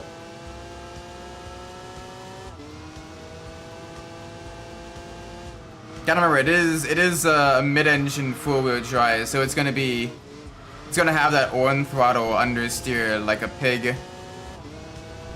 Whoa. Sometimes it is anyway. Other times less so.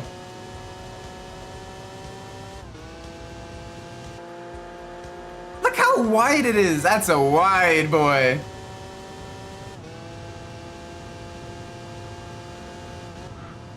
Up to almost 180 miles an hour. We do need a brake for the bank turn here. Oh gosh. Alright, we need a brake. We need to get off the throttle in the bank turn in order to be on the right trajectory to brake for the actual corner. Yeah, it does not have downforce. I mean, it's got a little wing, but like nothing major. So I'll need to adjust a few settings and then probably one more race just to test out those settings. Part of it is just I need to brake earlier. I need to brake way earlier. Because otherwise it is gonna be it's gonna be a bit of a challenge for sure. Gotta remember how I set up the roof.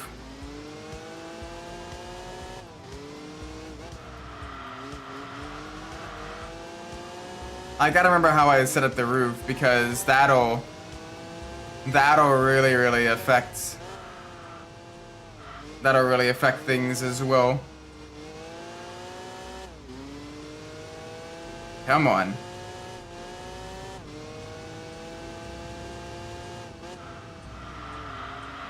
Come on, get around the corner.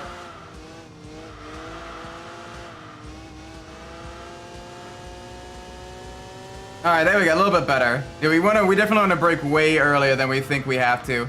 We're approaching these corners at a significantly higher speed. So, yeah.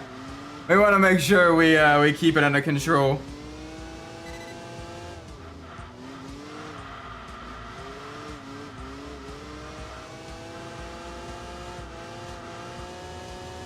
Alright, come on.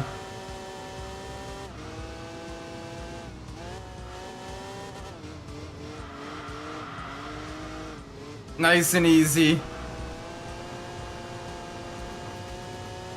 There we go. Alright, brake earlier. Get around the corners. Alright, full send.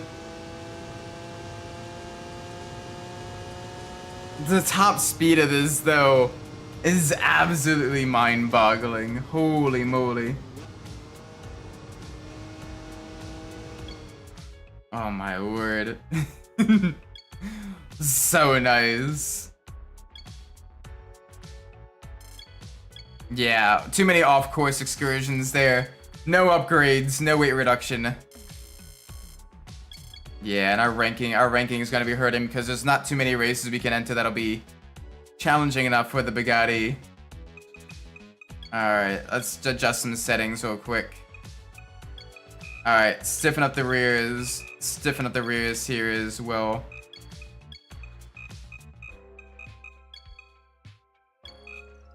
Lower the gear ratio a little bit more. There we go. And this should do it, I think. Ooh. Real sports car match. What are we up against? EB110 versus RGT. Maybe. We do have the power. The German car. I like how because it's licensed under Dauer, it's counted as a German car instead of a French car. But, yes. Let's do it. The German car limited race.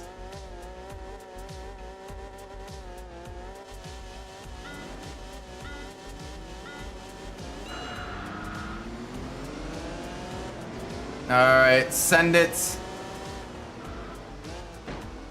Ow. Alright, hi there.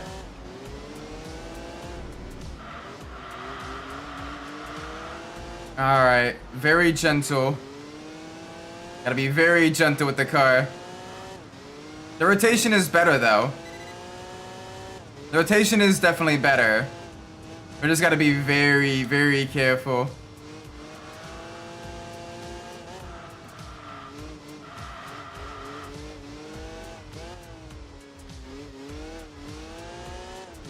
Alright, come on.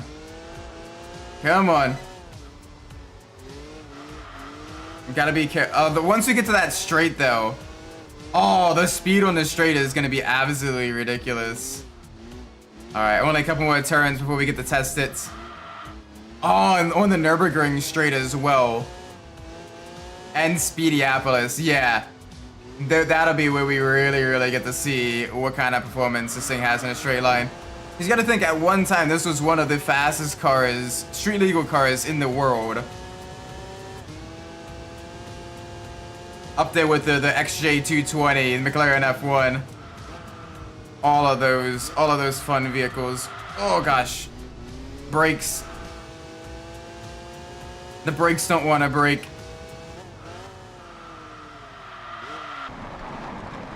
The brakes don't want to brake.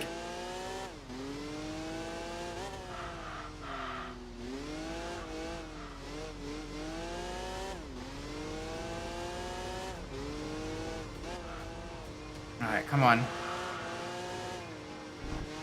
We got this. Easy. Okay, less easy. Come on, no tapping the wall.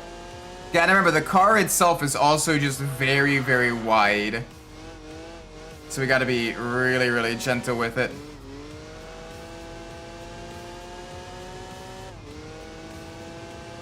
Alright, wanna brake early here.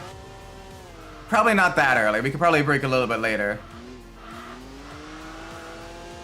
It's a bit hard to judge braking distances with just how big and heavy the vehicle is and how fast it accelerates. Bonk.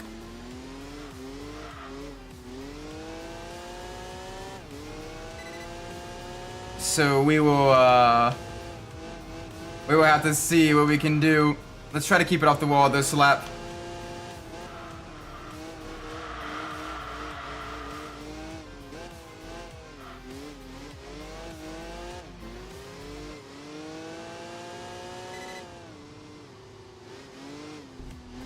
Alright, come on. Easy.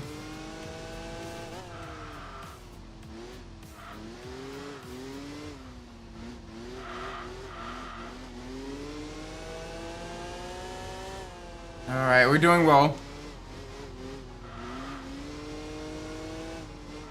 We're doing very well. There we go. Alright, kept it off to the wall. We gotta brake way early for the right hand kink. Probably... No, that is way too late. That is way too late. Okay. Brakes! Brakes, Doko. Like, that is legit the hardest part about the car, is your braking distances are so much longer.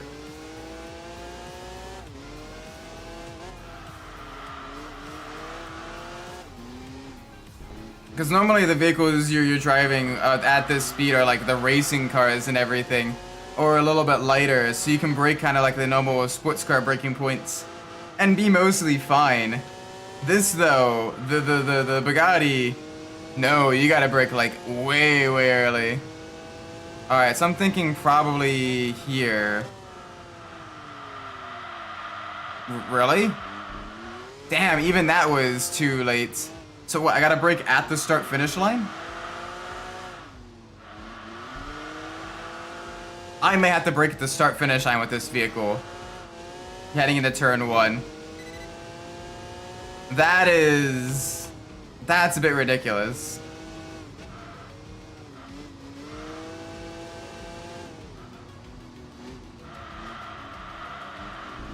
Oh, come on, turn, you pig. Alright. I may stiffen up the rear suspension another click or two. And that may help me.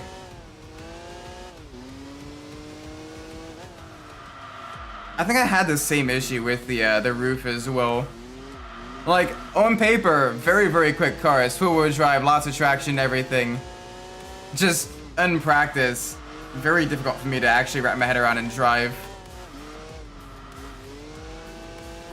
It's a damn shame because I absolutely love the way the EB110 looks. Alright, so I'm thinking before the crest even.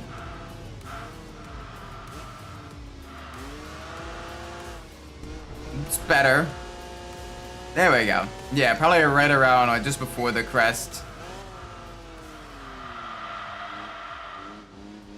Like, holy moly, you're braking at the first braking marker board. And the car is still like, well, I don't know about this one, Chief.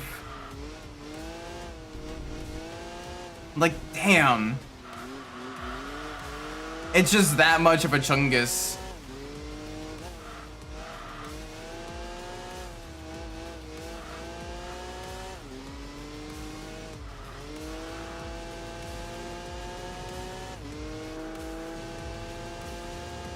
Better time though, at least 209. That's acceptable. Whoa! Even when the game takes over, it can't drive the car. Oh, that's hilarious. Oh, still no upgrades. Okay, that's fine. We can probably save and end the stream here. It is getting late. And I need to be up early again tomorrow for work. I gotta love government contracting. Gotta love contract work. Yeah, it needs way more braking distance, for sure. It's just crazy how much it needs though. Like you're used to like most of the sports cars of the game. You're like, oh yeah, I can kind of vaguely figure it out and everything. You know, that is more than even some of like the SUVs. Just because of how fast it goes. But anyway, I'm gonna end this stream here.